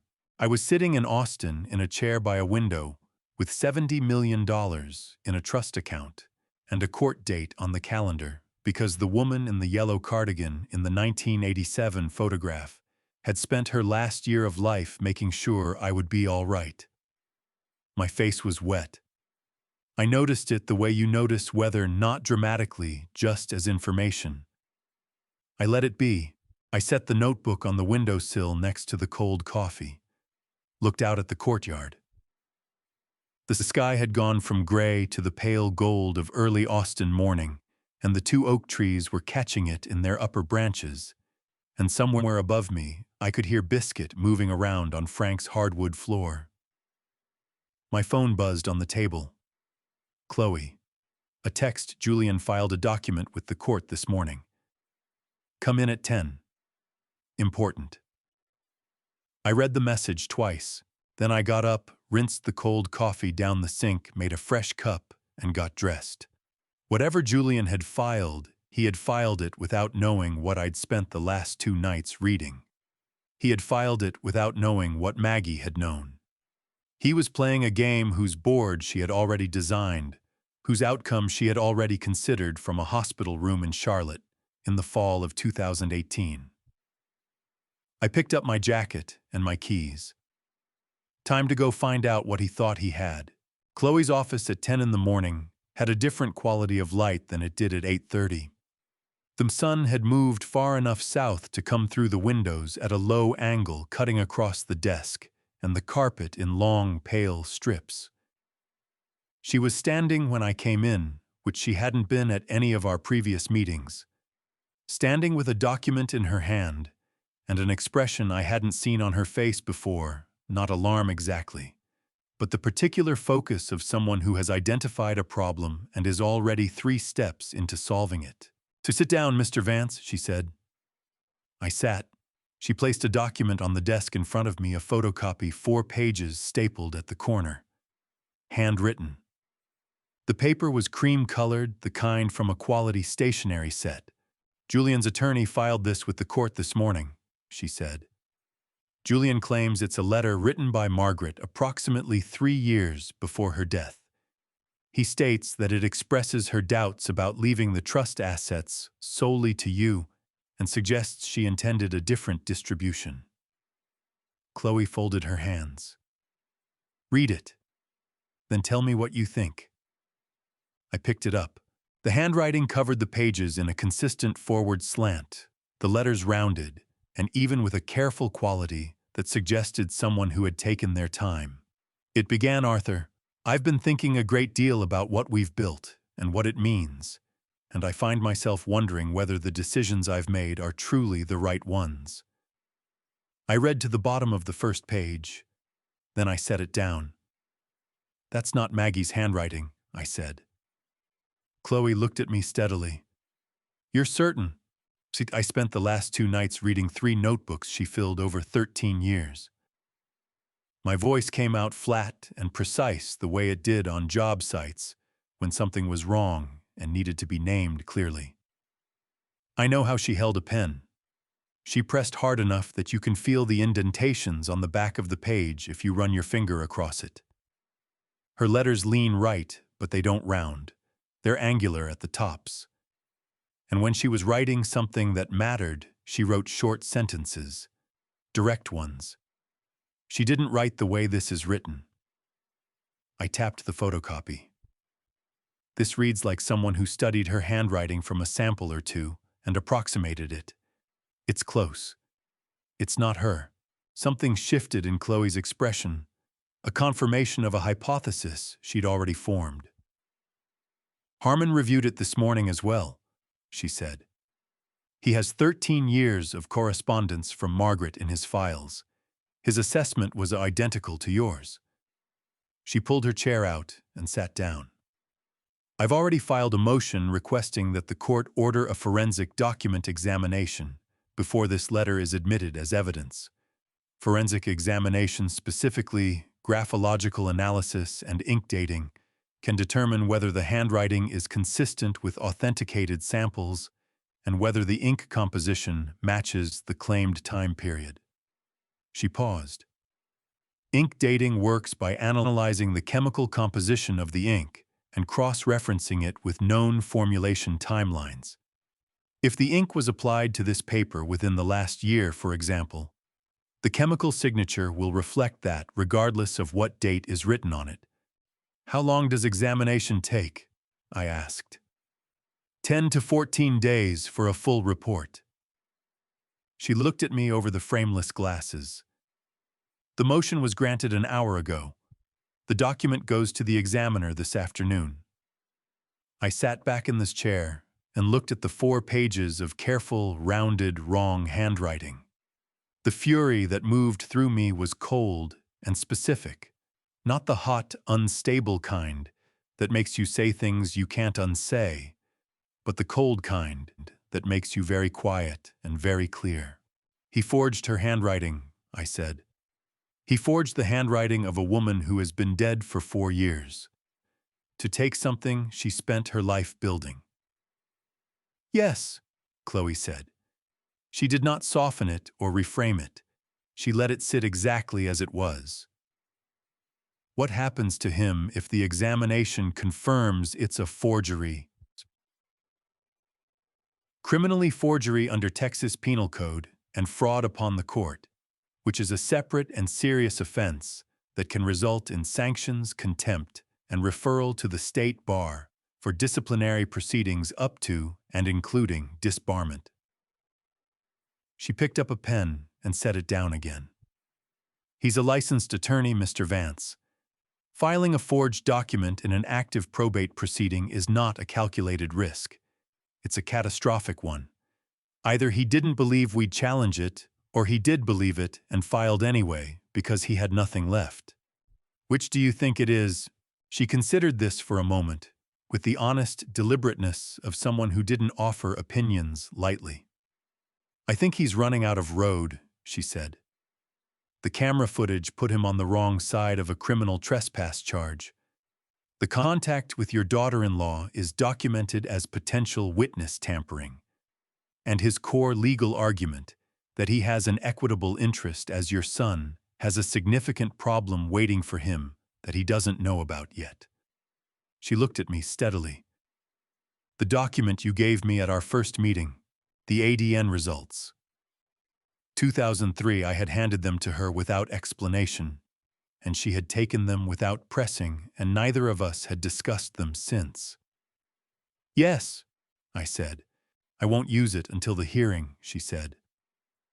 "Timing matters." She stood signaling the meeting's end. "Go home, Mr. Vance. The examination will take what it takes. In the meantime, I don't want you calling Julian, contacting his attorney, or discussing the specifics of this document with anyone outside this room except Harmon." "Frank?" I asked, the suggestion of a smile again at the corner of her mouth. "Frank has 26 years of judicial discretion. Frank is fine." I walked back to South Congress in the cold November air with my hands in my jacket pockets and my mind turning over the 4 pages of rounded, careful, wrong handwriting. He had forged Maggie's letter. He had sat somewhere Atlanta, probably at a desk in his office or his apartment, and studied samples of her writing and practiced and produced something close enough that he'd decided to risk it. He had made a calculation, and the calculation had been wrong. I thought about Maggie in the second notebook, writing in February of 2015, "Someday I'll give it all back to him." That was always the plan. She had planned for the forgery too, in a way. Not specifically, she couldn't have known the exact shape of what Julian would do. But she had built a structure so thoroughly documented, so carefully verified, so anchored in authenticated evidence across 13 years of notebooks and licensing agreements and trust instruments, that anything layered on top of it by someone who hadn't been there would show the seams. Julian had put his letter on top of Maggie's architecture. The seams were going to show. That evening, I knocked on Frank's door. He opened it with the newspaper under his arm and biscuit stationed behind his left ankle like a small, round, disapproving sentinel. "Julian filed a forged letter," I said. "Maggie's handwriting. Fake." Frank looked at me for a long moment. His jaw tightened fractionally, the first time I had seen anything that strong move across his face. "Ink dating?" he asked. 10 to 14 days. He nodded once slowly. "Then you wait," he said. "And you let the chemistry do the work." 8 days into waiting for the forensic results, Chloe called me at 2:17 in the afternoon. I was on my walk the daily 40 minutes up and back on South Congress, the one routine I'd built in Austin that had nothing to do with documents or court filings or the particular weight of sitting in a chair reading things that changed the shape of what I thought I knew. I was 3 blocks north of the apartment when the phone rang, and I stopped on the sidewalk outside a vintage record store whose window was full of album covers I recognized from the 70s. "Stephen Greer contacted my office this morning," Chloe said. "He wants to talk." Every muscle across my shoulders locked simultaneously. I turned away from the record store window and faced the street. "Greer." He reached out through his own attorney, a man named Philip Watts, Civil Litigation, Dallas. "Greer is requesting a meeting. He says he has information relevant to the probate proceeding, and he wants a cooperation agreement in place before he discloses anything." A pause. "He specifically asked that you be present." I started walking again, not back toward the apartment, just moving because standing still with that name in my ears was not something I could manage. Stephen Greer. 12 years of handshakes before contracts. 12 years of job site walkthroughs and quarterly reviews, and the particular shorthand that develops between two men who have done enough deals together to stop explaining the obvious. I had invited him to my wedding with Diane. He had given a toast. He had used the word partnership 3 times in 4 sentences, and I had believed every syllable. "When?" I asked. "Tomorrow morning. My office, 10 o'clock. Another pause, shorter. "Mr. Vance, I want to prepare you for the possibility that what Greer tells us is going to be difficult to hear." "I know Stephen Greer," I said. "Whatever he has to say, I can hear it." I was not entirely sure that was true, but I said it anyway. Greer arrived at Chloe's office at 9:58, with Philip Watts beside him, a trim man in his 50s with the careful neutrality of an attorney who has shepherded difficult clients through difficult rooms many times and has learned to take up exactly the space required and no more. Greer himself looked older than I remembered. Thinner through the face, He had the particular look of a man who had not been sleeping well, which I recognized, because I had seen it in my own reflection for the better part of 3 months. When he saw me across the conference table, something moved through his expression, not quite guilt, not quite relief, something in between that had no clean name. He did not offer his hand. I did not reach for mine. Chloe sat at the head of the table. Watts had a legal pad. Nobody offered coffee.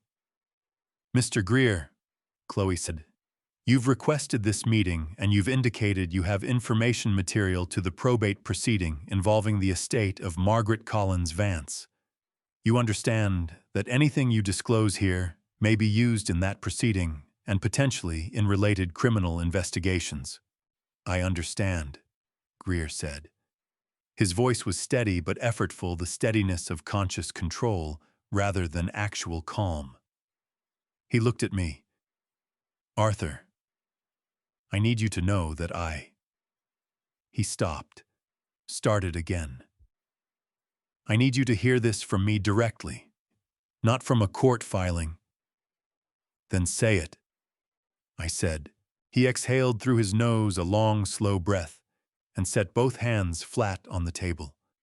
"In March of 2021, Julian Cross contacted me through a mutual business acquaintance in Atlanta.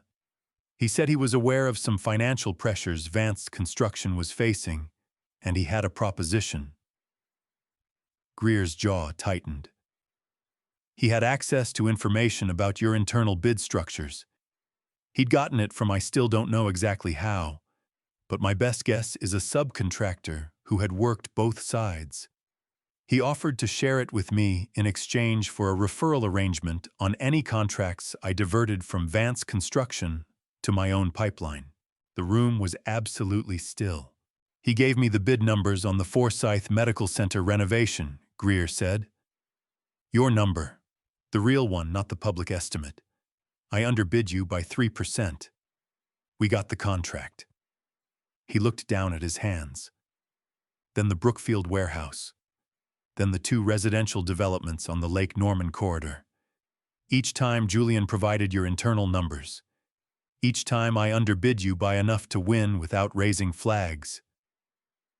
A muscle worked in his jaw.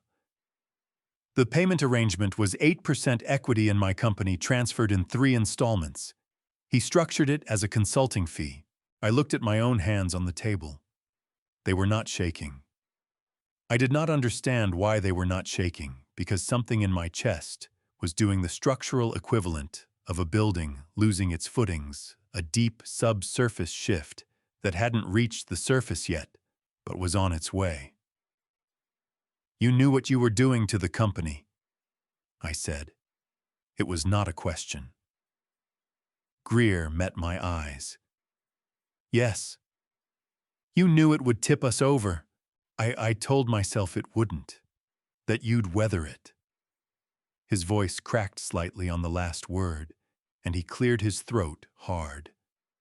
"That was a lie," I told myself. I knew. By the 3rd contract, I knew. Watts placed his hand briefly on Greer's forearm, the quiet physical signal that meant stay on course, don't elaborate beyond what's agreed. Greer steadied. "Why now?" I asked. "Why are you telling me this now?" "Because Julian's attorney received the forensic motion on the forged letter," Greer said. "And because when I heard that, when I understood that Julian had walked into an active probate proceeding and filed a forged document, I realized I was sitting in a room with a man who had no limits on what he would do to get what he wanted." He looked at me with something raw and unvarnished behind his eyes. "And I did not want to be in that room anymore." Chloe leaned forward slightly. "Mr. Greer, do you have documentation of the arrangement with Julian Cross?" "Philip has it." Greer nodded at his attorney.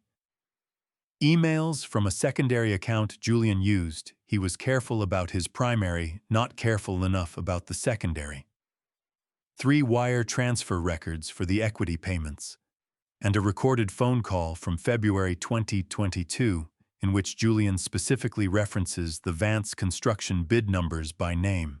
Watts opened a folder and slid copies across the table to Chloe, with the practiced efficiency of someone who had staged this handoff carefully. Chloe reviewed the top page. Her expression did not change, but I had been in enough meetings with her to read the calibration of her stillness. This was the stillness of someone looking at something significant.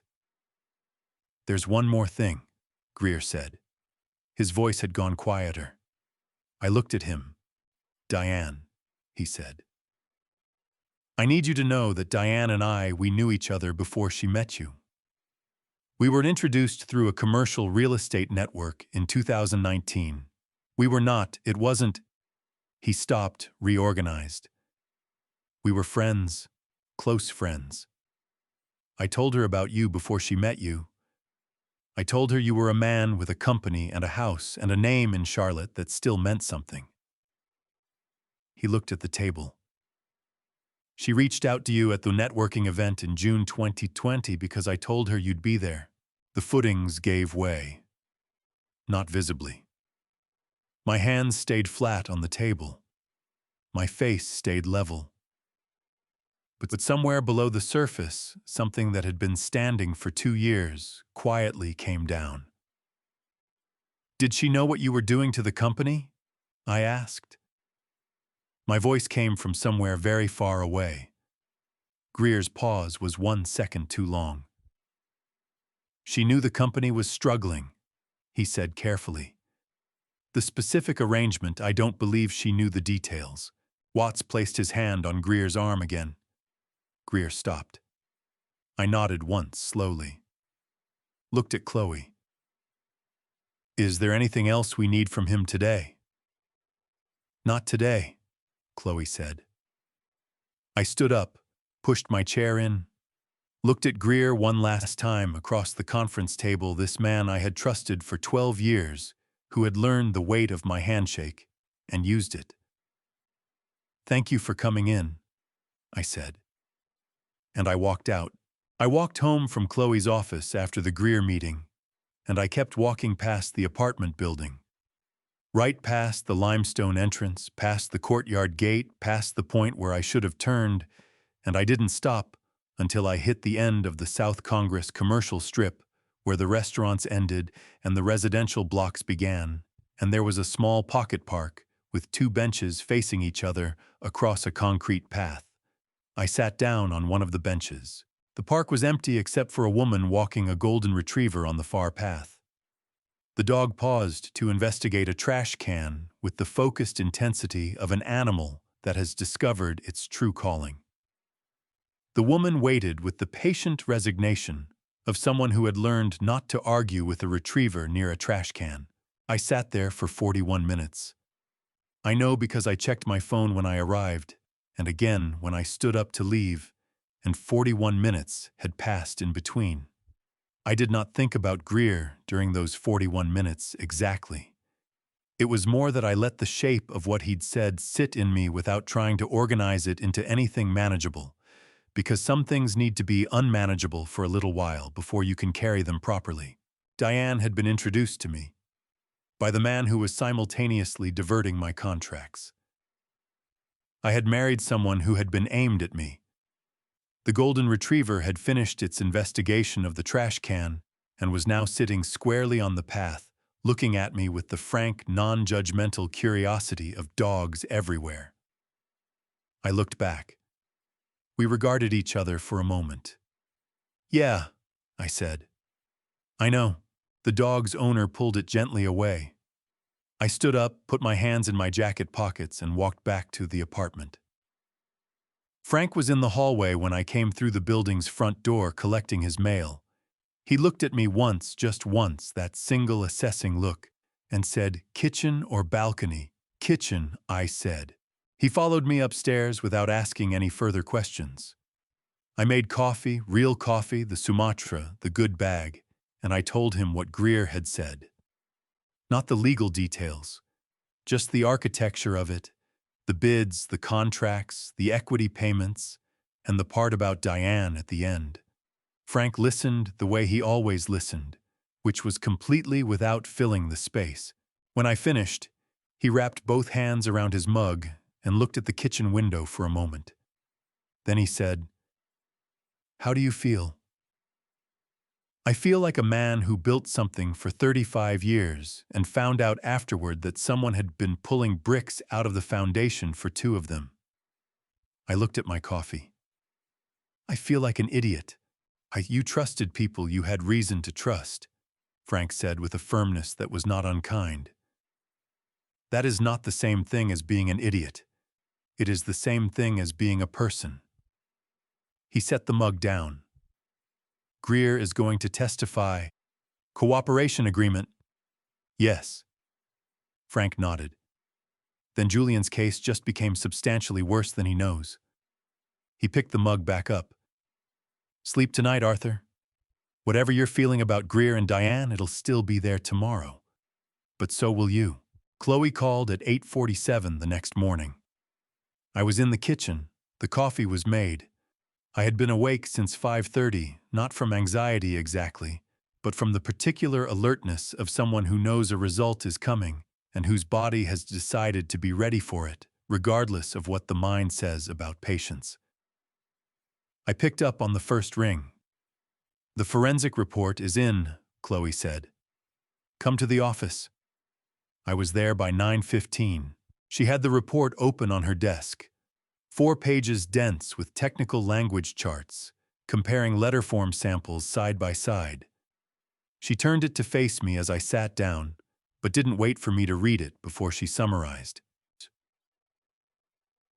The graphological analysis compared the letter Julian filed against 47 authenticated samples of Margaret's handwriting, drawn from the notebook's trust documents and Harmon's correspondence files, she said. The examiner identified consistent discrepancies in 7 specific letterform characteristics, the way Margaret formed the lowercase g, the d, the capital M, and 4 others. The letter Julian filed shows a different formation pattern in all 7.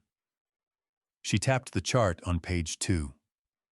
The examiner's conclusion is that the letter was not written by Margaret Collins Vance. I looked at the chart.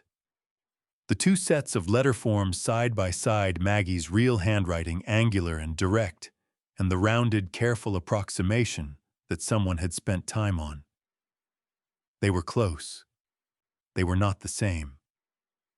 "And the ink?" I asked. The ink dating analysis used gas chromatography to examine the chemical composition of the ink used in the letter. She turned to page 3. The specific solvent ratio in the ink is consistent with formulations introduced to the commercial market in 2021. Margaret died in March of 2019. Chloe looked at me over the frameless glasses. The ink did not exist when the letter was supposedly written. The document is a fabrication. The words landed quietly, the way large, true things tend to land, not with drama, but with weight. "What happens now?" I asked. "I filed the report with the court 40 minutes ago. The letter has been excluded from evidence. The court has also issued a show-cause order to Julian's attorney, Dennis Parrish, requiring him to appear and explain his involvement in submitting the document." She paused. "I received a call from Parrish's office at 9:02 this morning. He is withdrawing from representation effective immediately." I looked at her. "He's gone." Under ABA Rule 3.3, an attorney has an absolute obligation not to make false statements to a tribunal and must withdraw if continuing representation would require doing so. Parrish almost certainly did not know the letter was forged when he filed it. Now that he does, continuing to represent Julian would violate his ethical obligations. She folded her hands. When an attorney withdraws mid-proceeding, it is a significant event. It tells the court something about the attorney's assessment of his client's conduct. "Julian is now without representation," I said. "Yes, he can represent himself or attempt to retain new counsel." She let that sit for a moment. "Mr. Vance." I want you to understand what the last 72 hours have done to his position. He entered this proceeding with a legally weak argument and a 2-week head start.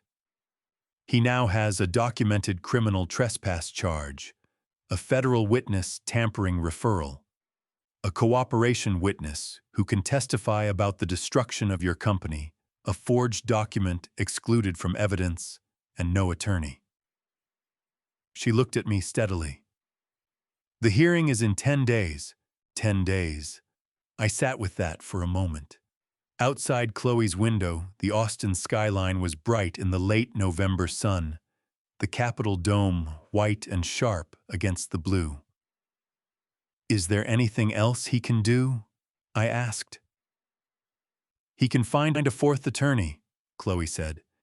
He can attempt to introduce new evidence, though the window for that is closing. He can appear and testify himself. She paused. Or he can contact us about settlement. He won't, I said. She considered this. No, she said. I don't think he will either. That evening, I went and knocked on Frank's door. He opened it with biscuit at his ankles and the newspaper under his arm, same as always. The ink report came back, I said. Frank's eyes held mine for a moment. Then he stepped back and opened the door wider. Come in, he said. I'll put the kettle on. We sat at Frank's kitchen table for an hour with tea neither of us particularly wanted, and Frank told me about a forgery case he'd presided over in 1998, a real estate deed, a family dispute, the particular expression on the defendant's face when the forensic examiner read the conclusion aloud in court. They always think they're more careful than they are, Frank said. The ones who forge things. They spend so much time on the handwriting that they forget about the ink, or they get the ink right and forget about the paper. There's always something. He turned his mug in his hands. Chemistry doesn't lie for anyone. I nodded. 10 days, I said. 10 days, Frank said. Then you walk in there and you finish it. I arrived at Travis County Civil Court on Guadalupe Street at 7:58 in the morning, 62 minutes before the hearing was scheduled to begin. The building was 1970s government architecture, broad limestone facade, high ceilings, the kind of institutional lighting that exists in a permanent state of almost natural without ever quite achieving it. I had asked the cab driver to drop me a block early so I could walk the last stretch. I needed the movement. I needed to feel my feet on the ground before I went into a room where I was going to be asked to sit still. The courtroom was on the 3rd floor. I found it, tested the door unlocked, and went in. It was smaller than I expected. 12 rows of gallery seating, half the capacity of what I'd imagined from the formal language of court documents. A raised bench at the front, dark wood, 2 tables below it facing forward. A Texas state flag in the corner. A clock on the wall that read 7:59 and a half. I sat at the plaintiff's table left side, Chloe had told me, and I put my hands flat on the surface, and I looked at the room. 35 years of job sites. 35 years of walking into spaces before anyone else arrived, before the crews, before the subcontractors, before the inspectors, to stand in the structure and understand it before it filled up. I did the same thing here. I looked at the ceiling, the exits, the angle of the bench relative to the gallery, the position of the clock. I let the room become familiar. At 8:40, Chloe came in. She was carrying the full case binder under one arm and a smaller folder in her opposite hand. And she moved through the courtroom door with the composed efficiency of someone who had been in this room many times and had long since stopped being impressed by its formality. She set the binder on the table, looked at me, and said, "How are you?" "Ready?" I said. "Good." She sat down. "Julian filed a pro se appearance this morning. He's representing himself. His fourth attorney, a man named Brian Kowalski, who took the case 4 days ago, withdrew yesterday, citing a conflict of interest." She opened the smaller folder. "That's 2 attorneys in 10 days. The court has taken notice. What does that mean for the hearing? It means Julian gets no additional deference for procedural missteps because he's self-represented.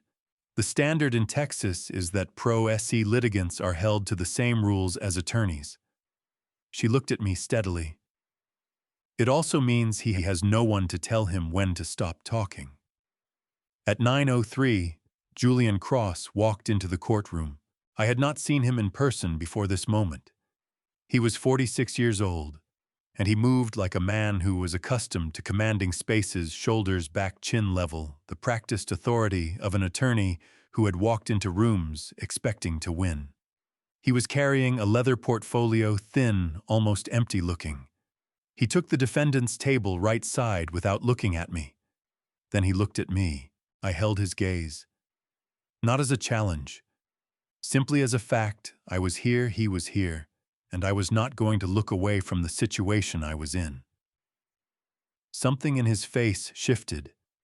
Then he looked down at his portfolio and opened it. At 9:15, Judge Robert Callahan entered through the door behind the bench. He was 60-something, heavy through the shoulders, with the unhurried manner of a man who had been deciding things for other people for long enough to have stopped being rushed by anyone else's urgency. He settled into the bench, adjusted his reading glasses, and looked at both tables with the level attention of a person taking inventory. "This is the matter of the Margaret Collins Vance Trust," he said. His voice was moderate, practiced. "We're here on a petition for trust distribution and a competing notice of intent to contest. Ms. Bennett, your client, is the petitioner." "Yes, Your Honor. Arthur James Vance." "Mr. Cross, you're appearing pro se today." "Yes, Your Honor." Julian's voice was steady. Whatever he was feeling, he had locked it somewhere out of reach. For now. "All right," Callahan folded his hands. "Ms. Bennett, proceed."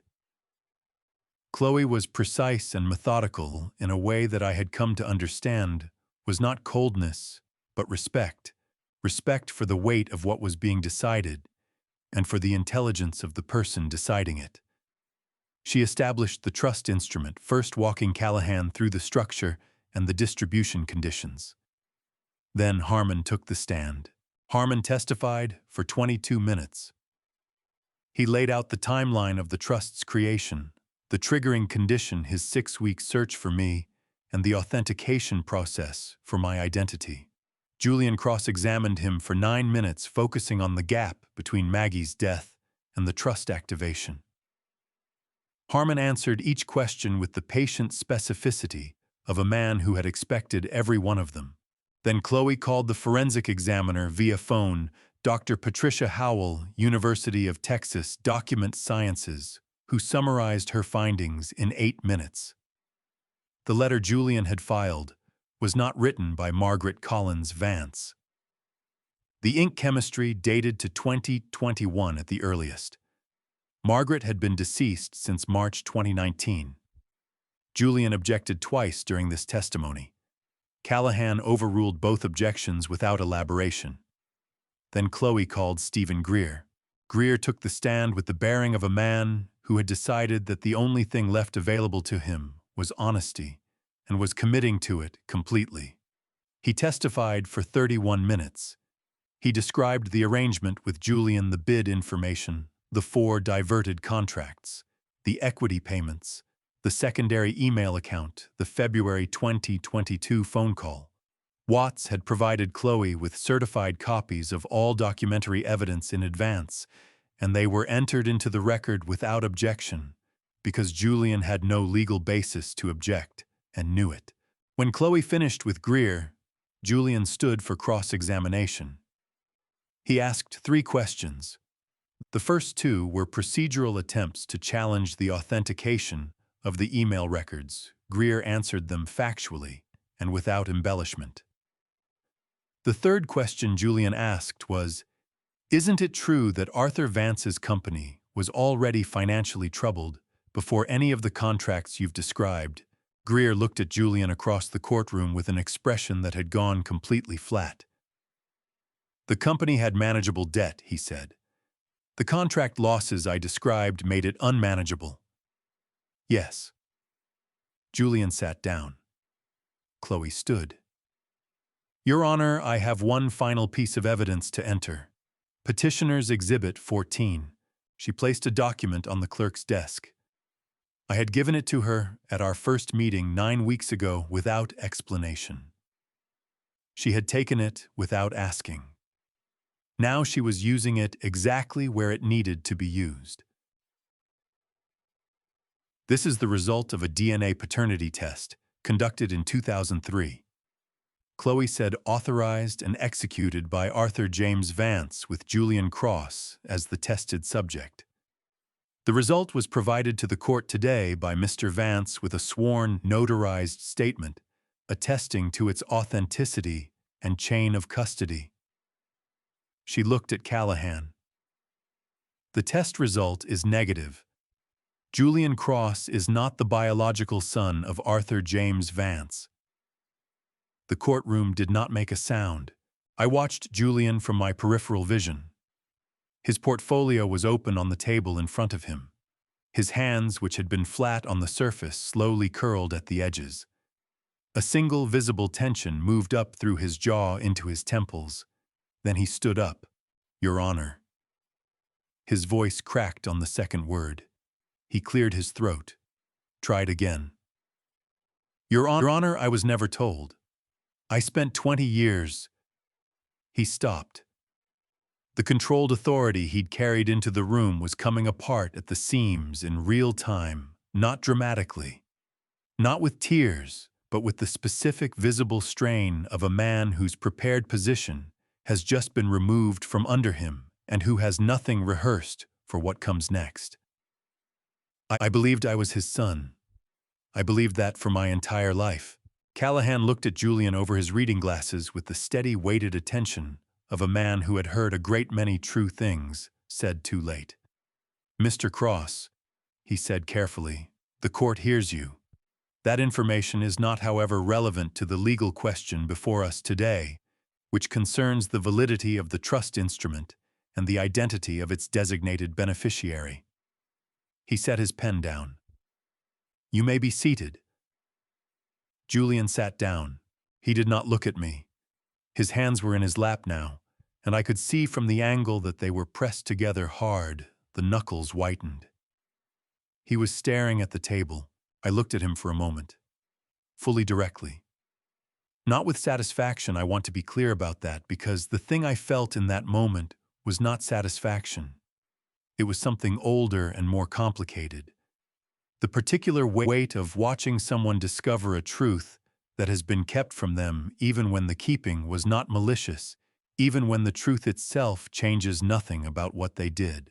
It doesn't make what he did right. It doesn't make the forged letter or the break-in or Daniel's front door in Denver into something other than what they were. But it made him human. And that was harder to sit with than a villain would have been. Callahan deliberated for 11 minutes. He returned to the bench, settled his reading glasses, and read the ruling in the measured, unhurried cadence of a man who understood that the words he was about to say had weight and deserved to be carried at the right pace. The trust instrument was valid. The distribution conditions had been met.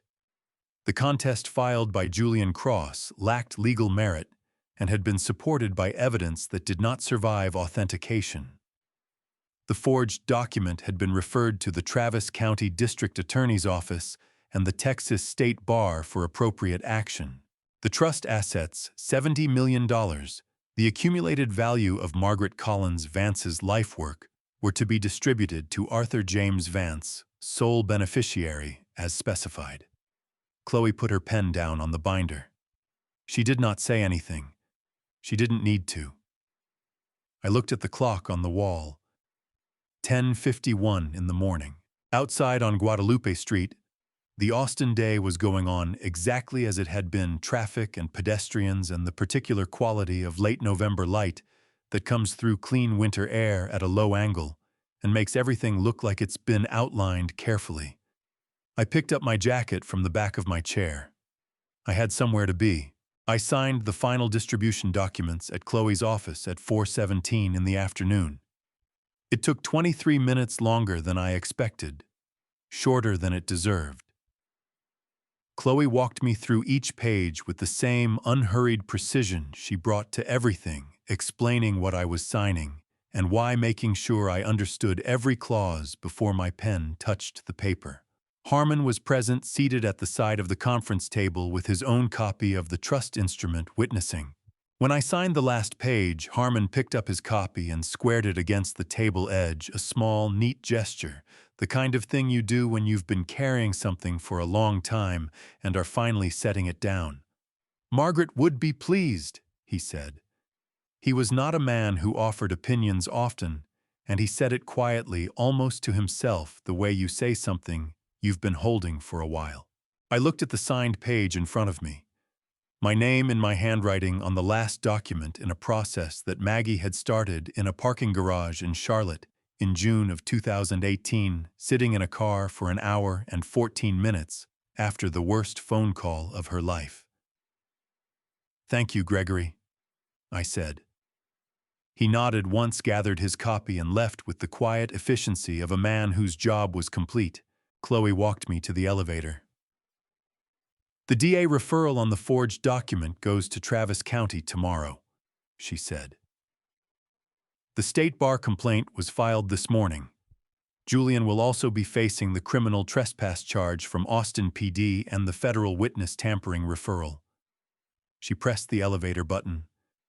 "His bar license is going to have a very difficult winter." The elevator doors opened. I stepped in. "Ms. Bennett," I said. She looked in at me. "Thank you," I said. "For all of it." She held my gaze for a moment, with the direct, uncomplicated assessment she'd used from the first day. "You made it straightforward," she said. "You told the truth, you documented everything, and you didn't fold." The elevator doors began to close. Those three things make my job considerably easier. The doors shut. I rode down to the lobby, walked out onto Congress Avenue, stood on the sidewalk in the late afternoon light with the Capitol dome visible 6 blocks north, white against the December sky, and I breathed. $70 million in a trust account that bore my name. I waited for it to feel like something specific. It didn't exactly. It felt like putting down on a weight you've been carrying long enough that the absence of it is its own sensation, not light exactly, just different. Real in a way that would take time to understand. I started walking south toward South Congress. My phone buzzed at 4:51. I pulled it out without checking the screen muscle memory from weeks of being reachable for Chloe, for Harmon, for Daniel. Area code 704. Charlotte. I stopped walking. Diane's number. The number I still had in my contacts under her name because I had never gotten around to deleting it, or perhaps because some part of me had known there would be a moment like this one, and had wanted to see it clearly when it came. I answered, "Arthur." Her voice was warm and familiar, and carefully pitched at exactly the register she used when she wanted something, which I now recognized the way you recognize a key in a lock you've since changed. "I heard the news. I'm so glad for you, I really am. You deserve this." A breath. "I've been thinking about us a lot lately, and I wondered if maybe we could—" 4 seconds. I counted them. 1 because I heard her voice. 2 because I heard what was underneath it. 3 because I thought about a parking garage in Charlotte and a woman who had sat there for an hour and 14 minutes making plans for someone else's future. 4 because I thought about a kitchen table and a manila envelope and 9 words I had spent months carrying. I ended the call. I stood on South Congress with the phone in my hand and the December air cold on my face, and I felt something move through me that was not anger and was not satisfaction and was not grief. It was something cleaner than all of those. The feeling of a door being closed correctly, not slammed, not left open, just shut with the latch set, and the key put away somewhere you will not need to look for it. I put the phone in my pocket and kept walking. Daniel picked up on the second ring. Bah! His voice was different from the last time, the tightness gone, replaced by something that had been waiting. Is it done? It's done, I said.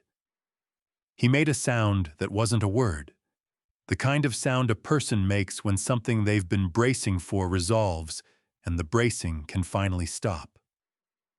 I heard him exhale, heard the shift in the room around him, Lisa's voice somewhere in the background, asking something, then going quiet. Bah, he said. You okay? I was walking past the vintage record store. The window still had the same album covers from the 70s, which meant nobody had bought them in the weeks since I'd stood outside them, processing the fact that Greer had known Diane before I did. I looked at them as I passed. I'm okay, I said. I'm actually okay. Good. A pause. Can I come down now? I felt something in my chest shift, not painfully, just warmly, the way a joint settles when it's finally in the right position. Yeah, I said. Come down. Bring Lisa and the kids. I'll find somewhere with a yard. Daniel laughed, a real laugh, short and surprised. You're going to get a place with a yard. I'm thinking about it, I said. After I hung up, I stood outside my building for a moment before going in. The courtyard gate was propped open. The 2 oak trees were bare now in December, their branches making clean, angular shapes against the sky, and the rusted bench sat between them exactly where it had always sat, empty, the way it was always empty, because nobody had figured out yet that it was actually a reasonable place to be. Frank's door opened when I was halfway down the 3rd-floor hall. He stepped out with 2 cans of Lone Star, same as the night after the hearing. Biscuit emerged behind him and collapsed dramatically onto the hallway carpet, as if the journey from the living room had been deeply taxing. Frank looked at me. One look, same as always. Well, he said. It's done, I said. He handed me one of the cans. We stood in the hallway, 2 men and a profoundly lazy beagle, and I cracked mine open and took a long drink of beer that was too cold for December and tasted exactly right. Diane called, I said. Frank raised his eyebrows a fraction. 4 seconds, I said. He looked at me for a moment. Then something moved at the corner of his mouth. Not a full smile. Frank Odell did not do full smiles, but the unmistakable architecture of one. 4 seconds, he said. He raised his can. That's about right. I raised mine. We stood there in the hallway with the December light coming through the window at the end of the hall, and Biscuit sighing on the carpet below us, and I thought about Maggie in the yellow cardigan laughing in Carol's backyard in 1987, and I thought about a woman who had known exactly who I was and had planned accordingly, and I thought that someday, not tonight, but someday I was going to be able to hold all of it at once without any of it breaking anything. Tonight, I drank the beer. Harmon called on a Thursday morning, 4 days after the hearing. Margaret left a sealed letter, he said. Instructions were to deliver it when the matter was fully resolved. A pause. It's resolved. The envelope was creamed, sealed with dark green wax. I carried it home, set it on the kitchen table, and went to bed without opening it. I slept better than I had in months. The next morning, I took it to the chair by the window, broke the seal, 3 pages. Maggie's handwriting, angular right-leaning pressure, heavy enough to feel the indentations on the back. Arthur. If you're reading this, Gregory found you, which means the company is gone, which means I was right. I hope I prepared you well enough. I suspect I did. A sound came out of me that wasn't quite a laugh. The money is yours. It was always yours. I just held it in a different shape. Consider it returned with interest. The years you were too busy, I know you carry them like a debt. I am telling you now in writing, the debt is paid. When I was frightened and the room was too quiet, you were there. That is what I needed. Time is not the same thing as love. Don't rush. Get a place with a yard. Have coffee with people you like. Build something if you want to, but because you want to, not because you need to prove something. You don't need to prove anything. You never did. I loved you in the way that lasts. The way that decides and keeps deciding every morning that the person in front of you is worth the deciding. I kept deciding. Every morning for 38 years. You've earned it. I love you. I always did. Maggie. I folded the letter. Set it on the shelf beside her photograph, not in my wallet anymore, not in a drawer. Where the morning light could reach it. I thought about Marcus. Before leaving Charlotte, I'd left $200 on his seat in row D. No note. Just the money on a plastic chair in the way that says I see you. I picked up my coffee. Outside, someone was sitting on the rusted bench with a book. She'd decided, independent of anyone's opinion, that it was a reasonable place to be. She was right. I am 70 years old. I slept on a plastic chair for 19 days with a garbage bag for luggage and a photograph for company. I have made more mistakes than I can count in one sitting. I was too busy when I should have been present, too proud to call my son, too trusting of people who were counting on that trust. If there is one thing I would tell you, it is this: do not wait until the floor disappears to find out what is holding you up. I waited. I do not recommend it. I believe God does not waste anything, not the 19 days on that bench, not the years I was too distracted to deserve, not even the people who tried to take what wasn't theirs. Every part of it led somewhere. I just couldn't see the destination from where I was standing. Here is what I know now at 70 in a chair by a window in Austin, with good coffee and a photograph on the shelf, where I can see it every morning. The people who love you are building things for you in the quiet, in the rooms you are too busy to enter, in the years you are too distracted to notice. Pay attention. Walk into those rooms. You do not want to find out what was there after the person who built it is gone. These grandpa stories are never just about old men who lost everything. These family story moments, the ones that break you open, are the ones that show you who you actually are. If this grandpa story reached something in, you leave a comment and tell me which part stayed with you. Share it with someone who needs to hear it. And if you haven't subscribed yet, this family story will keep going, and so will we. Thank you for staying until the end. The stories ahead contain fictional elements crafted for reflection and meaning. If that is not for you, no hard feelings, step away and find what fits. But if you're still here, welcome. There is more to come.